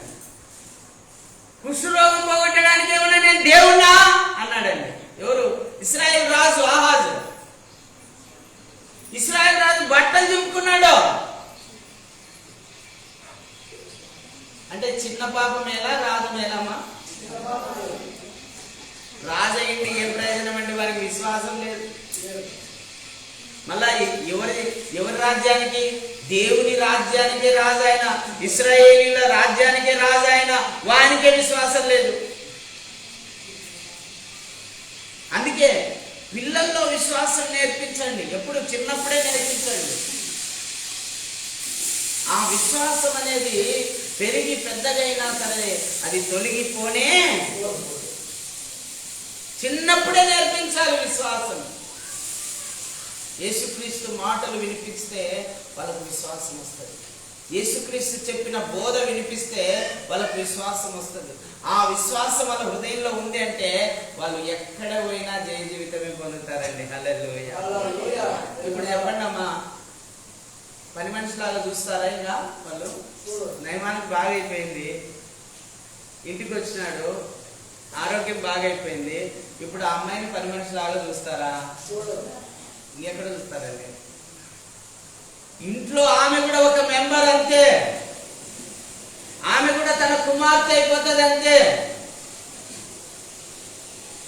ఒక దేవుని కార్యము మన జీవితాలను మార్చేస్తుంది. హల్లెలూయా. ఒక దేవుని మీద ఉన్నటువంటి విశ్వాసము మన జీవితాలను మార్చేస్తుంది. యేసేపు జీవితంలో కూడా అదే కదా జరిగింది. యేసేపు ఎక్కడుంటే ఆ ఇల్లు ఆశీర్వదించబడింది. యేసేపు జైల్లో ఉంటే జైల్లో కూడా అందరూ బాగుపడ్డారు. అందరికి దర్శనాల కళలు చెప్పాడు, ఆ కళల భావాలు చెప్పాడు. చివరికి ఎక్కడికి వెళ్ళాడు? ఐగుప్తు దేశానికి ప్రధానమంత్రి అయినాడు. హల్లెలూయా. ఎంత గొప్ప విషయం. అందుకే చిన్నప్పటి నుంచి యాకోబు యోసేపుకు బెన్యామీనుకు దేవుని వాక్యాలు నేర్పించాడు, దేవుని నీతిని నేర్పించాడు, దేవుని నియమాలు నేర్పించారు. అందుకే వాళ్ళు గొప్ప వాళ్ళు అయ్యారు. మీ పిల్లలకు కూడా చిన్నప్పటి నుంచి దేవుని వాక్యాలు నేర్పించండి, దేవుని న్యాయ విధులు నేర్పించండి, దేవుని ఆజ్ఞలు నేర్పించండి, దేవుని యొక్క ధర్మాలు నేర్పించండి. వాళ్ళు పెరిగి పెద్దవారైనాక గొప్ప వాళ్ళు అవుతారు. హల్లెలూయా. కానీ మన ఆలోచన ఏంది? నా కొడుకు ఇంజనీర్ కావాలా, డాక్టర్ కావాలా, లాయర్ కావాలా, ఇవే. ఈ ఆలోచనతో అసలైన వాక్యానికి చోటు ఇవ్వడంలా. గుడ్ షెపర్డ్ లో చదివిద్దామా, లేకపోతే ఇంకో దాంట్లో చదివిద్దామా, నింద్యాల్లో ఏది హైయెస్ట్ స్కూలు దాంట్లో చదివిద్దామని ఆలోచిస్తున్నారు. కానీ మన పిల్లలను సండే స్కూల్ కు పంపుదామని ఆలోచన రాదు వాళ్ళకు. మన పిల్లలను చర్చికి తీసుకుని వెళ్దామని ఆలోచన రాదు. మన పిల్లలకు రోజు ఒక వాక్యం నేర్పుదామని ఆలోచన రాదు. అధ్యాయం బైబిల్ చదివించుదామనే ఆలోచన కాదు. ఆలోచనలు వస్తే మీ పిల్లలు బాగుపడిపోతే ఇంకేమండి? అందుకే మీరు మోసపోతున్నారని చెప్తున్నానండి. ఈ లోక సంబంధమైన చదువుల కంటే దేవుని వాక్యము ప్రాముఖ్యము, దేవుని న్యాయ విధులు ముఖ్యము, దేవుని ధర్మశాస్త్రము ముఖ్యము, దేవుని మాటలు ముఖ్యము, దేవుని న్యాయ విధులు ముఖ్యము, దేవుని ధర్మము ముఖ్యము, దేవుని యొక్క ఆలోచనలు ముఖ్యము వాళ్ళకు. అమ్మా, దేవుని వాక్యము లేకుండా వాడు ఎంత పెద్ద చదువులు చదివినా దున్నపోతుతో సమానమేనండి. ఎందుకు పనికిరా?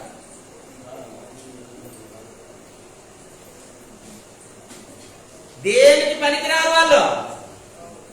వాళ్ళలో విశ్వాసం ఉండదు, వాళ్ళలో ధైర్యం ఉండదు, వాళ్ళలో నమ్మకం ఉండదు, వాళ్ళు ఏది సాధించలేరు. అదే యేసు ప్రభు యొక్క వాక్యమును నేర్పించేవనుకో చిన్నప్పటి నుంచి వాడు చిన్న చదువు చదివినా కోట్లు సంపాదిస్తాడు. హల్లెలూయా. ఎందుకు? దేవుని వాక్యము ద్వారా వాని హృదయంలో విశ్వాసం ఉంది గనక. హల్లెలూయా. నీతిమంతుడు విశ్వాస మూలమున, అది గుర్తుపెట్టుకోవాలి. విశ్వాసము ద్వారానే ఏదైనా సాధించగలం. నేను ఈరోజు కారులో తిరుగుతున్నానంటే కేవలం విశ్వాసమేనండి. ఈరోజు ఇంత పెద్ద మందిరం కట్టించామంటే కేవలం విశ్వాసమే. ఆ దేవుని మీద నమ్మకం. ఆ నమ్మకం ఎలా వచ్చిందంటే ఈ వాక్యము ద్వారా వచ్చింది. ఈ వాక్యము చదవడం ద్వారా, ఈ వాక్యం వినడం ద్వారా, ఈ వాక్యం బోధించడం ద్వారా నాలో విశ్వాసం రెట్టింపైతూ పెరుగుతూ వచ్చిందండి. మొదట్లో రేకులతో వేసినామండి మందిరం. ఎందుకు? ఆ రోజు ఉన్న విశ్వాసం అది. మళ్ళా కొంచెం గోడలు కట్టి రేకులు వేసినాం అంటే కొంచెం విశ్వాసం పెరిగింది. తర్వాత ఏమి విశ్వాసం వచ్చింది? లేదు ఇవన్నీ కాదు, బిల్డింగే కట్టించేయాలి. ఆ విశ్వాసం నెక్స్ట్ స్టెప్ లో వచ్చేసి, అంటే నేను విశ్వాసంలో పెరుగుతూ వచ్చినానా తరుగుతూ వచ్చినానా? మీ పిల్లలను కూడా ప్రభు యొక్క శిక్షణలో బోధలో పెంచుతూ వాళ్ళను విశ్వాసంలో పెంచుతూ రండి. నేను చెప్తున్నాను, మా పై చదువులు ఎన్ని చదివినా ప్రయోజనం లేదు. వాక్యములో పై చదువులు చదివించండి. అవసరమైతే దేవుని వాక్యాన్ని ప్రతిరోజు బైబిల్ చదివించి ఆ వాక్యాన్ని ధ్యానింపజేయండి. బైబిల్ కాలేజీలో వదలండి, బైబిల్ స్కూళ్ళలో వదలండి. నా కోరిక ఎప్పుడు తీరుస్తాడో దేవుడు తెలియదు. ఒక స్కూల్ పెట్టి 6 సబ్జెక్టులతో పాటు 7వ సబ్జెక్టుగా బైబిల్ కూడా పెట్టాలని. హల్లెలూయా. 6 ఉంటాయి కదమ్మా, 6 కదా సబ్జెక్టు. 7వ సబ్జెక్టు బైబిల్ ఉండాలి. ప్రతిరోజు ఈ బైబిల్ గురించి వాళ్ళు ఒక క్లాస్ వినాలి. అందుకోసమే ప్రార్థన చేస్తారు. అక్కడ రాసింది చూడండి, ఒక స్కూల్ ఉండాలి, ఒక బైబిల్ కాలేజ్ ఉండాలి, ఒక హాస్పిటల్ ఉండాలి, ఒక ఆశ్రమం ఉండాలి అనాథలను చేరదీయడానికి. ఇవన్నీ ప్రార్థన చేస్తున్నా. ఆ ప్రార్థన కూడా ఆయనే చేయిస్తున్నాడు. నాకు తెలియదు అవన్నీ, నాకు తెలియదు అవన్నీ. ఎప్పుడు నేను ప్రభు నమ్మకం ముందు ఏంటంటే నాది నేను నా సుఖం అనుకునేవాడిని. అట్లాంటిది ఈరోజు ఇన్ని ఆలోచనలు నాకు వస్తున్నాయంటే అది నా ఆలోచన కాదు, దేవుని ఆత్మ ద్వారా వస్తున్నటువంటి ఆలోచనలు. హల్లెలూయా. అందుకే మీ పిల్లలను ప్రభు యొక్క శిక్షణలో బోధలో పెంచాలి. ఒక మాట చదువుకొని మనం ముగిద్దాము. లూకా రాసిన సువార్త 2వ అధ్యాయము 40వ వచనం చదవండి ఒకసారి. 2వ అధ్యాయం 40వ వచనం. బాలుడు ఎవరైనా, ఈ బాలుడు ఎవరు? యేసు ప్రభువే. బాలుడు జ్ఞానముతో నిండుకొని, తీసుకోండి అమ్మా బైబిల్ అందరూ తీసుకోండి, చదువుదాం, తర్వాత చదువుదాం. తీసుకోవాలి అందరూ. 2వ అధ్యాయం 40వ వచనం. లూకా సువార్త 2వ అధ్యాయం 40వ వచనం. బాలుడు జ్ఞానముతో నిండుకొని ఎదిగి బలము పొందుచుండెను. హల్లెలూయా. బాలుడు ఏం చేస్తున్నాడంటమ్మా? జ్ఞానంతో నిండుకుంటున్నాడంట. మా బాలునికి జ్ఞానం ఎక్కడి నుంచి వస్తుందమ్మా?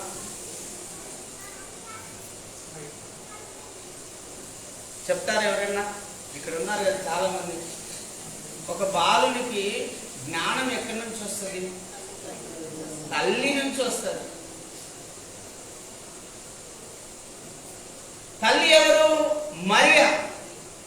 ధర్మశాస్త్రాన్ని బాగా చదివి అధ్యయనం చేసి లోకరక్షకుడు అభిషిక్తుడు నా కడుపులో పుట్టాలని విశ్వసించిన ఆమె. అంతే కదండి. వాక్యం తెలియకపోతే ఆమెకేం తెలుసు నా కడుపులో యేసయ్య పుట్టాలని అనుకుంటుంది. వాక్యం తెలుసు కాబట్టి ఇప్పుడు మనం వాక్యం ధ్యానం చేస్తున్నాం. రాబోయే దినాల్లో 666 ముద్ర వస్తుందని, క్రూర మృగం ఒకటి వస్తుందని, మాట్లాడే ప్రతిమ ఒకటి వస్తుందని, ప్రతిరోజు దానికి మొక్కకపోతే మీకు రేషన్ కూడా ఏది కూడా రాయితీలు అనేటివి ఉండవు, క్రయ విక్రయాలు అనేటివి ఏమి ఉండవని మనం మాట్లాడుకున్నాం. ఇప్పుడు మనం తెలుసుకున్నాం కాబట్టి అది రేపు పొద్దున మనం యూజ్ చేసుకోగలుగుతాం. ప్రకటన గ్రంథ ధ్యానాల్లో మనం నేర్చుకుంటున్నాం. ఇప్పుడు కన్యకైనటువంటి మరియకు కూడా ఏం తెలుసు? మెస్సియా నా కడుపులో పుట్టాలి, అభిషిక్తుడు నా కడుపులో పుట్టాలి, లోకరక్షకుడు నా కడుపులో పుట్టాలని ఎందుకు అనుకోయింది ఆమె? ఎందుకు విశ్వసించింది? ఆ వాక్యాన్ని బాగా చదవడంను బట్టి. హల్లెలూయా. యెషయా గ్రంథ లేఖనాలు, మీకా గ్రంథ లేఖనాలు, మలాకి గ్రంథ లేఖనాలు ఆమె బాగా చదివింది కాబట్టే ఆమెకు విశ్వాసం ఉంది. లోకరక్షకుడు నా కడుపులో పుట్టాడని నమ్మకం ఉంది కనుకనే దేవదూత చెప్పిన వెంటనే నమ్మింది. హల్లెలూయా. చిన్నప్పటి నుంచి యేసయ్యకు తల్లి అయినటువంటి మరియాకు వాక్యం బాగా తెలుసు. ఆ వాక్యం బాగా తెలుసు కాబట్టి ఆ వాక్యాన్ని అన్నిటినీ ఉగ్గుపాలు పట్టినట్టుగా పట్టింది యేసయ్యకు. హల్లెలూయా. అందుకే ముందు తల్లులు నేర్చుకోవాలి. ఏం నేర్చుకోవాలమ్మా? తినడమా, పండుకోవడమా, నిద్రపోవడమా? తినడం నేర్చుకుంటారు కదా. మీరు బాగా తినడం నేర్చుకుంటారు, మీ పిల్లలకు కూడా తినడం నేర్పిస్తారు.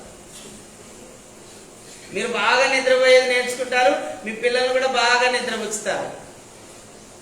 మీరు వాక్యం నేర్చుకోరు, మీ పిల్లలకు కూడా నేర్పరు. ముందు మీరు నేర్చుకోవాలి. కన్యకైనటువంటి మరియ దేవుని వాక్య జ్ఞానం కలిగి ఉంది కాబట్టి ఆ వాక్యాన్ని పంచగలిగింది.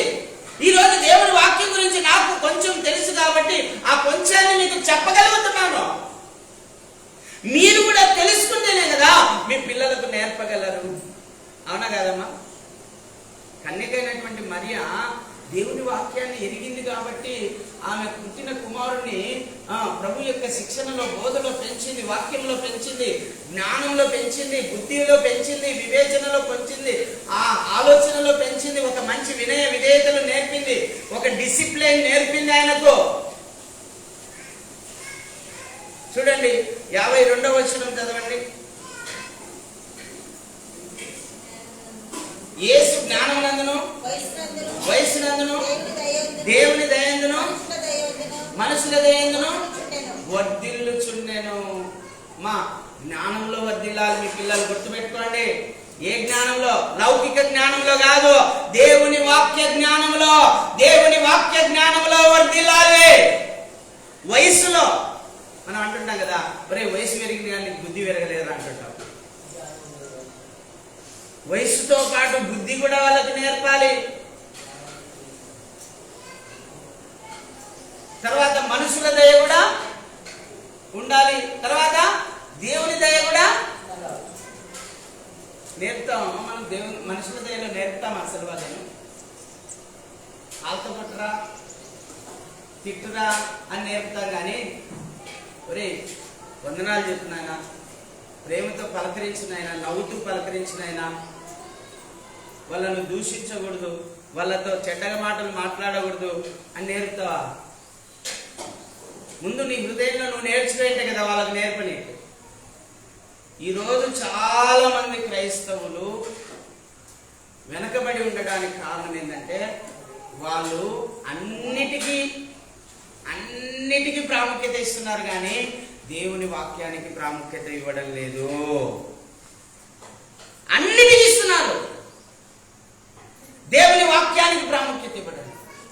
దేవుని వాక్యానికి ఎవరైతే ప్రాముఖ్యత ఇస్తారో, ఏ తల్లి అయితే ఇస్తారో వాళ్ళ పిల్లలు బాగుపడతారండి. హల్లెలూయా. ఇప్పుడు దేవుని వాక్యం నా హృదయంలో ఉంది కాబట్టి నా కుమారునికి నేను నేర్పగలుగుతున్నానండి. అలాగే నీలో ఒక తల్లి హృదయంలో వాక్యం ఉంటేనే కదా పిల్లోనికి కూడా నేర్పగలిగేది. అందుకే ఈ దేవుని వాక్యాన్ని మీ హృదయంలో ముద్ర వేసుకోండి, ప్రతిరోజు చదవండి, ధ్యానించండి, ఆ మాటలు కంఠస్థం చేయండి, హృదయంలో భద్రపరచుకోండి, మీ పిల్లలకు కూడా నేర్పండి. అందుకే యూదులు ఏం చేస్తారు తెలుసామా అమ్మా? యూదులు ఏం చేస్తారో తెలుసా?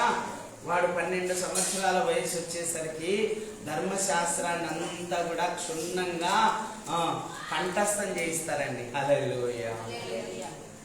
చూడండి అక్కడ 40 వచనం చూడండి ఒకసారి.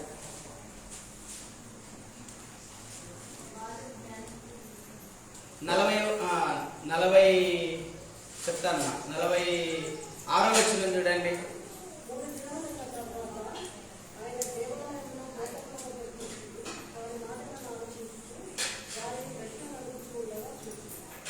ఓకే, నిదానంగా ఒక్కొక్క పదాన్ని చదవండి. ఆయన మాటలు విన్న తర్వాత, ఎవరు అక్కడ? శాస్త్రులు, పరిసయ్యులు ఉన్నారు, యేసు ప్రభు కూడా అక్కడ ఉన్నాడు. యేసు ప్రభు చెప్పే మాటలు విన్న తర్వాత అక్కడున్న శాస్త్రులు, పరిసయ్యులు అంటున్నారు, ఏంటి ఈ పిల్లవాడు ఎవరు? ఈ పిల్లవానికి ఎక్కడి నుంచి వచ్చింది ఇంత జ్ఞానం? ఎంత ఉండే అప్పుడు వయసు? ఎంత? 12 సంవత్సరాలు. 12 సంవత్సరాల వయసు వచ్చేసరికి శాస్త్రులతో, పరిసయ్యులతో తర్కించగలిగిన జ్ఞానం ఆయనలో నింపబడింది. 12 సంవత్సరాల వయసు వచ్చేసరికి శాస్త్రులతో, పరిసయ్యులతో చెప్తున్నాడు, ఇదిగో ఫలానా గ్రంథంలో ఫలానా వాక్యం రాయబడింది, ఫలానా గ్రంథంలో ఫలానా వాక్యం రాయబడింది, ఇదిగో ఫలానా గ్రంథంలో ఫలానా వాక్యం రాయబడింది. ఇప్పుడు దేవుడు బలి కోరడంలా, దేవుడు బలి కోరడంలా, దేవుడు కోరుకుంటున్నాడు ప్రేమను కోరుకుంటున్నాడు, కనికరమును కోరుకుంటున్నాడు. దేవుడు కనికరమును కోరుకుంటున్నాడు అని శాస్త్రులతో, పరిసయ్యులతో తర్కిస్తున్నాడు. వాళ్ళేమి?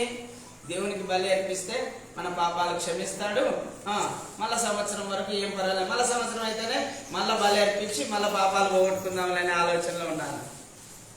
అందుకే దేవుడు చెప్పాడు, దేవుడు బలి కోరడు, బలి కాదు కోరాల్సింది.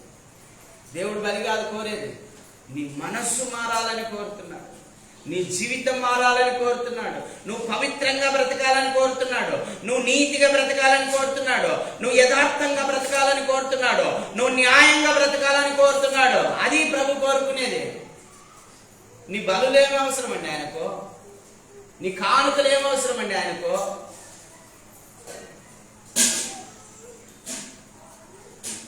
నువ్వు ఇచ్చేది ఏది అవసరం ఆయనకు. నీ హృదయం కావాలి ఆయనకు, నీ మనస్సు కావాలి ఆయనకు, నీ ప్రాణాత్మ దేహమును కావాలి ఆయనకు. నీ దేహము పరిశుద్ధంగా ఆయన చేతిలో పెట్టాలి, నీ హృదయము పరిశుద్ధంగా ఆయన చేతిలో పెట్టాలి, నీ ఆత్మను ఆయనకు అప్పగించాలి. యేసు ప్రభు అదే చేశాడు, మనం కూడా అదే చేయాలి. హల్లెలూయా. ఏం చేయాలి తెలుసా? శరీరాన్ని అప్పగించినాడు యేసు ప్రభు, తన రక్తాన్ని పూర్తిగా దారిపోసినాడు, తన ఆత్మను కూడా అర్పించాడు. ఇప్పుడు మనం కూడా అదే చేయాలి. ఈ శరీరాన్నేమో పరిశుద్ధంగా దేవునికి అప్పగించాలి. ఎక్కడ రాయబడింది? రోమా 12:1. ఈ యొక్క దేహాన్ని పరిశుద్ధంగా దేవునికి అప్పగించాలి. లూకా సువార్త 24 రాయబడింది, తండ్రి నా ఆత్మను నీకు అప్పగించుచున్నానని ప్రభు చెప్పినట్టుగా మనం కూడా ఈ ఆత్మను దేవునికి అప్పగించాలి, ఈ శరీరాన్ని దేవునికి అప్పగించాలి, ఈ హృదయాన్ని దేవునికి అప్పగించాలి. ఈ ప్రాణాత్మ దేహములు దేవునికి అప్పగించడం దేవునికి కావాలి. ఎప్పుడైతే నువ్వు అలా అప్పగిస్తావో దేవుడు ఇంకా గుళ్ళల్లోనో గోపురాల్లోనో లేదా అక్కడ ఇక్కడ ఉండడండి, నీ హృదయంలోకి నేరుగా వస్తాడు. హల్లెలూయా. నీ హృదయంలోకి నేరుగా వచ్చి నీతో కలిసి భోజనం చేస్తాడు, నీతో కలిసి నివసిస్తాడు, నీతో కలిసి నడుస్తాడు. నువ్వు ఎక్కడికి వెళ్తే అక్కడికి వస్తాడు, నీ ద్వారా అద్భుతాలు చేస్తాడు, నీ ద్వారా సూచక్రియలు జరిగిస్తాడు,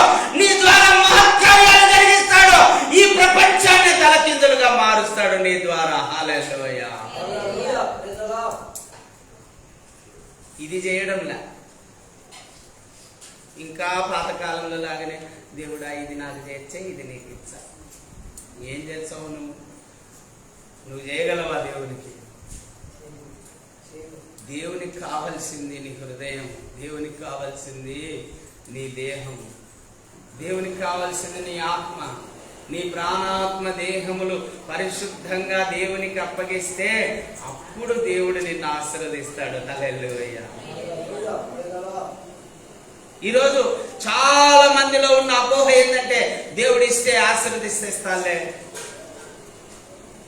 మందిరం కట్టిస్తే ఆశీర్వదిస్తేస్తాలే, మందిరంలో కావాల్సిన భోజనాలు పెడితే ఆశీర్వదిస్తారు. ముందు నీ హృదయం ఇవ్వకుండా, నీ దేహం ఇవ్వకుండా, నీ ఆత్మ ఇవ్వకుండా నువ్వు ఎన్ని ఇచ్చినా అవి అకౌంట్లో చేరవు. బూడిదలో పోసిన పన్నీరే, అవి అకౌంట్లో చేరవు. నీకు అకౌంటే లేదు పరలోకంలో, అవి ఎలా చేరుతాయి? నీ మనస్సే మారలేదు, నీ పేరు జీవ గ్రంథంలో రాయబడేది లేదు, నీ మనస్సు మారలేదు, నమ్మి బాప్తిసం పొందలేదు, యేసు ప్రభువు అని ఒప్పుకోలేదు, హృదయంలో విశ్వసించలేదు, నోటితో ఒప్పుకోలేదు, పరిపూర్ణంగా ఆత్మతో సత్యంతో నువ్వు ఆరాధించడం లేదు, నీ పేరు జీవ గ్రంథంలో రాయబడలేదు, నువ్వు చేసే ధర్మ కార్యాలు పరలోకం ఎలా చేరుతాయండి? ముందు మారు మనసు పొందాలి, దేవుని వైపు తిరగాలి, పాప క్షమాపణ నిమిత్తం బాప్తిసం పొందాలి. ఈ మూర్ఖులకు, ఈ తరం వారికి నువ్వు వేరే జీవించాలి, అపోస్తుల బోధలో పెరగాలి, రొట్టె విరుచుటలో పెరగాలి, సహవాసంలో పెరగాలి, ఎడతెగక ప్రార్థన చేయటంలో ఉండాలి. అప్పుడు కదా నీ పేరు జీవ గ్రంథంలో రాయబడేది. హల్లెలూయా. అంతవరకు రాయబడదండి. మారు మనసు పొందకుండా, పాపక్షమాపణ పొందకుండా, పరిశుద్ధమైన జీవితాన్ని కలిగి ఉండకుండా, నీ ప్రాణాత్మ దేహములను దేవునికి సమర్పించకుండా నువ్వు దేవుని బిడ్డవు కాలేవు. మనం అంటుంటాం చూడు, శరీరం ఏమో ఇక్కడ ఉందన్నా, మనసేమో వెరసాటు ఉంది అని అంటుంటాం. అట్లా అయిపోతుంది అన్న. అట్లా ఉండకూడదు. దేవుణ్ణి ఆరాధించేవాడు ఆత్మతో సత్యంతో ఆరాధించే కాలం వచ్చి ఉన్నది. ఒకప్పుడు కాలం కాదు, ఒకప్పుడు ఉండేది అది. బలులు అర్పిస్తే దేవుడు కనికరిస్తాడు, నైవేద్యాలు పెడితే దేవుడు కనికరిస్తాడు అని. ఇప్పుడు అది కాదండి. సమూయేలు చెప్పినాడు కదా, నీ నైవేద్యాలకు, నీ బలులకు దేవుడు లొంగిపోతాడా అన్నాడండి. ఎవరు? సమూయేలు. ఎవరితో అన్నాడు? సౌలుతో అన్నాడు. సౌలా, నీ నైవేద్యాలకు, నీ బలులకు దేవుడు లొంగిపోతాడా? నీ నైవేద్యాలు కాదు ఆయన కావాల్సింది, నీ బలులు కాదు ఆయన కావాల్సింది, నీ టెంకాయలు కాదు ఆయన కావాల్సింది, నీ జుట్టు కాదు ఆయన కావాల్సింది. ఆయన కావాల్సింది ఆయన మాట వినడం. ఏందమ్మా? అది చేయండి. ముందు దేవుని మాట వినాలి. ఆయన ఏం చెప్తున్నాడో అది చెయ్యాలి. ఆయన ఏం చెప్తున్నాడు అది చేయండి. ఏమంటున్నాడు? మీ పిల్లలను ప్రభు యొక్క శిక్షణలో, బోధలో కొట్టాకండి, తిట్టాకండి, తీసుకొచ్చి ఇలా పడేయండి అంతే. ఆయన చూసుకుంటాడు. తీసుకుపోయి సండే స్కూల్లో పారేయండి, ఆయన చూసుకుంటాడు. ప్రతిరోజు ఒక వాక్యం నేర్పియండి, ప్రతిరోజు ఒక పాట నేర్పియండి, మిగతా అంతా ఆయన చూసుకుంటాడు. ప్రభు యొక్క శిక్షణలో పెంచండి, ప్రభు యొక్క బోధనలో పెంచండి. చిన్నప్పటి నుంచే ఉగ్గుపాలు అంటారు కదా, ఉగ్గుపాలు పెట్టి పెంచింది మా అమ్మ అంటుంటారు. ఆ ఉగ్గుపాలు ఏంటంటే దేవుని వాక్యం కావాలి. హల్లెలూయా. పౌలు అదే అంటాడండి. పౌలు అదే అంటాడు. ఏమంటాడు? ఉగ్గుపాలతో, ఆ పాలు అనేటువంటి వాక్యముతో మీరందరూ కూడా ఎదగాలి. దేవుని వాక్యం అనే పాలతో మీరందరూ కూడా ఎదగాలి అంటారు. ఆ ఉగ్గు పాలు పట్టండి మీ పిల్లలు. దేవుని వాక్యం అనే ఉగ్గు పాలు పట్టండి, చిన్నప్పటి నుంచి పట్టండి. వాళ్ళు ఒక రోజున బలవంతులు అవుతారు. హల్లెలూయా. యేసు ప్రభు జ్ఞానంతోనూ, జ్ఞానమందు పై 40 వచనమ్మా, జ్ఞానమందు నిండుకొనుచు ఎదిగి బలము, అది కావాలండి. ఎదగాలి, బలం పొందాలి. వాక్యములో, వాక్య జ్ఞానములో ఎదగాలి. వాక్యముతో నింపబడి ఆ వాక్య జ్ఞానంతో ఎదిగి వాళ్ళు బలం పొందుకోవాలి. నేను చెప్తున్నాను చూడమ్మా, నాకైనా, మీకైనా, మీ పిల్లలకైనా, మీ పిల్లల పిల్లలకైనా బలం ఏంటంటే వాక్యమే. బలం ఇచ్చేది, మీ పిల్లలను నిలబెట్టేది, చక్కగా నడిపించేది, పరలోకం చేర్చగలిగేది దేవుని వాక్యమే. ఈ దేవుని వాక్యానికి ప్రాముఖ్యతనివ్వండి. మీ ఇంటిలో ప్రతిరోజు మీ వాక్యం చదువుతూ ఉండాలి. శ్రీనివాస్ అని ఒక ఆయన, పద్మశాలి ఆయన ఏం చేస్తున్నాడంటే రోజు బైబిల్ తీసుకొని నట్టింట్లో కూర్చొని గట్టిగా చదువుతున్నాడంట. కొద్ది రోజులకే కుటుంబం అంతా రక్షించబడిందంట. హల్లెలూయా. ఎందుకు చెప్పండి? వాక్యమే దేవుడు. వాక్యమే ఆ వాక్యమైన దేవుడే కృపా సత్య సంపూర్ణునిగా యేసుక్రీస్తు ప్రభువుగా ఈ భూమి మీదకి దిగి వచ్చాడు. ఆ వాక్యాన్ని చదివి వినిపిస్తున్నాడంట. అంతే, ఊరికే ఇంట్లో వాళ్ళు ఎవరేమన్నా పట్టించుకోకుండా గట్టిగా చదివేవాడంట. ఆయన పేరు శ్రీనివాస్, వైజాగ్ ఆయన, పద్మశాలి. ఆయన వాక్యాన్ని చదువుతూ ఉంటే ఆ ఇంట్లో ఉన్న వాళ్ళందరూ, వాళ్ళ తల్లిదండ్రులు, అన్నదమ్ములు, అక్క చెల్లెలు అందరూ రక్షించబడ్డారంట. హల్లెలూయా. అంటే దేవుని వాక్యమునకున్న బలం అలాంటిది, దేవుని వాక్యమునకున్నటువంటి శక్తి అలాంటిది. అందుకే ప్రియులారా, యేసుక్రీస్తు ప్రభువారు దేవుని వాక్యం అనే జ్ఞానంతో నిండుకొంచు ఎదుగుచు ఏ విధంగా బలం పొందాడో మీ పిల్లలు కూడా దేవుని వాక్యం అనే ఆ శక్తితో, ఆ దేవుని వాక్యం అనేటువంటి ఆ జ్ఞానంతో నింపబడి ఎదిగి బలము పొందాలని నేను కోరుకుంటున్నాను. హల్లెలూయా. దేవుడి మాటలు మన వెనుకల్లో దీవించును గాక. ఆమేన్. మోకరించండి, ప్రార్థన చేయండి. మా వాక్యాన్ని విన్నారు కదా, అందరూ ప్రార్థన చేయండి. అందరూ ప్రార్థన చేయండి. ప్రతి ఒక్కరు కూడా మోకరించి ప్రార్థన చేయండి. ఇదిగో దేవుడు మీతో ఈరోజు మాట్లాడి ఉన్నాడు. నీతిమంతుడు విశ్వాస మూలమున జీవించును.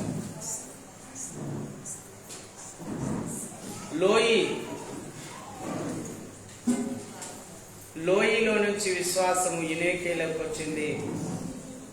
యునేకేలో నుండి తిమోతికి విశ్వాసం వచ్చింది. అది నిష్కపటమైనటువంటి విశ్వాసం. నువ్వు కూడా దేవుని వాక్యము ద్వారా విశ్వాసంలో బలపరచబడి నీ పిల్లలకు, ఆ పిల్లల పిల్లలకు కూడా విశ్వాసాన్ని నువ్వు పంచగలగాలి.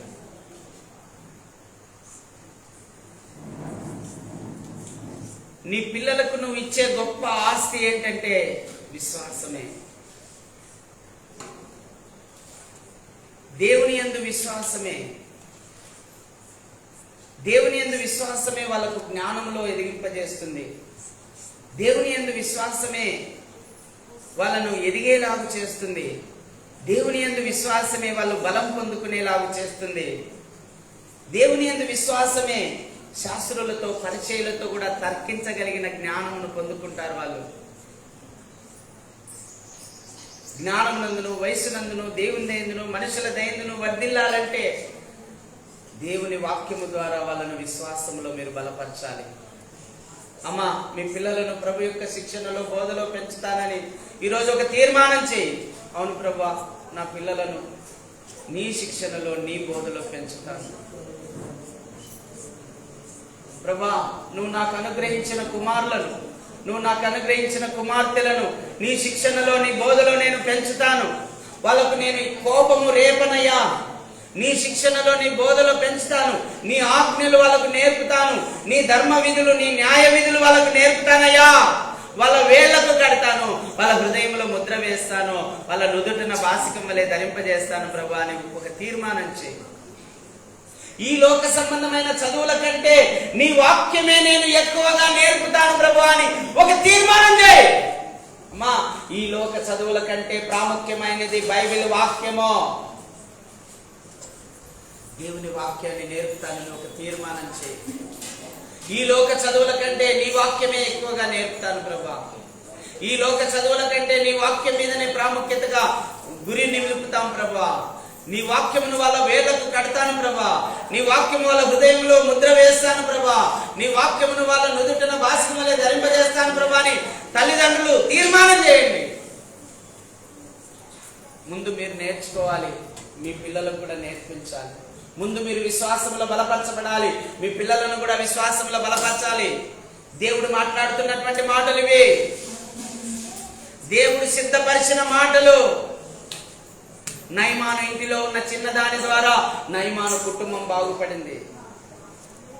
సంఘంలో ఉన్న చిన్నదైన రోజే ద్వారా సంఘమే బాగుపడింది, సంఘమే అభివృద్ధి చెందింది, సంఘంలో విశ్వాసాన్ని నింపింది. ఎందుకంటే వాళ్ళు ప్రభు యొక్క శిక్షణలో బోధలో పెరిగారు. మరి నీ పిల్లలు ప్రభు యొక్క శిక్షణలో బోధలో పెరుగుతున్నారా? ఒకసారి చూసుకో, పరీక్షించుకో. అమ్మా, నేను చేతులు జోడించి మీ అందరికి చెప్తున్నాను, ఈ లోక చదువుల కంటే ఎక్కువగా బైబిల్ చదివించండి మీ పిల్లలకు. ఒక దైవదాసుడు చెప్తున్నాడు, బైబిల్ ఒక అధ్యాయం చదివితేనే గాని వాళ్ళమ్మ టిఫిన్ పెట్టేది కాదట. మీరు కూడా అలా తీర్మానం చేయండి. ఒక 100 కంఠస్థ వాక్యాలు నేర్చుకుంటే నేను పలానా గిఫ్ట్ నీకు ఇస్తానని చెప్పండి. ఖచ్చితంగా వాళ్ళు నేర్చుకుంటారు.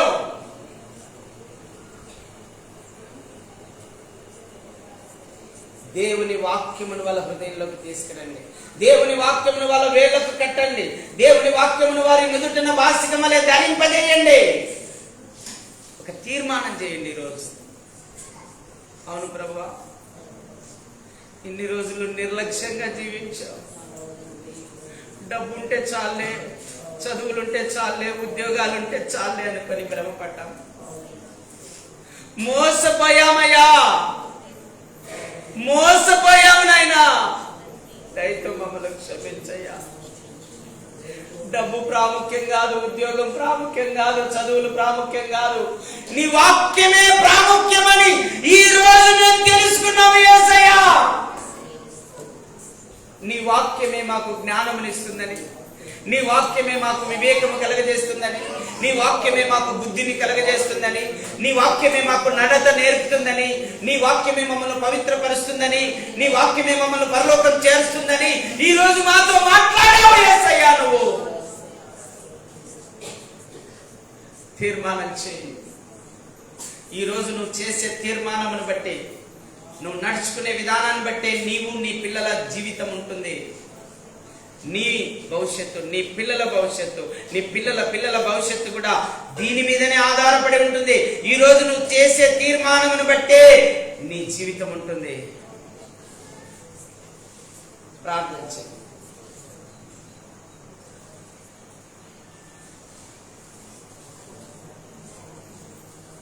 ప్రేమ కలిగిన తండ్రి, మహాపరిశుద్ధుడా, నువ్వు మాట్లాడిన ప్రతి మాటను బట్టి నీకు వందనాలయ్యా, నీకు స్తోత్రాలనైనా. ఇదిగో ఈ రోజునైనా కాలేబు మోక్షికి ఇచ్చిన కుమారుని బట్టి, నయోమి నాకు ఇచ్చినటువంటి కుమార్తెను బట్టి నీకు స్తోత్రాలు. వారి ఇరువురిని బట్టే ఈ రోజునైనా ఈ వాక్యమును మేము వినగలిగింది. మేము సందర్భోచితంగా ఈ వాక్యాలన్నీ మీరు మాట్లాడారు, అందుని బట్టి నీకు స్తోత్రాలు. ఈ మాటలన్నీ మా హృదయంలో నాటి నూరంతలుగా ఫలింపచేయండి. రాబోయే దినాల్లో అభిషిక్తిని స్కూల్ ఏర్పాటు చేసి 7వ సబ్జెక్టుగా బైబిల్ ఏర్పాటు చేయడానికి మీ ఆత్మ ద్వారా కార్యమును జరిగించమని ప్రార్థిస్తున్నాను. బైబిల్ స్కూల్, బైబిల్ కాలేజ్ ఏర్పాటు చేయడానికి మార్గము సరళం చేయమని ప్రార్థిస్తున్నాను.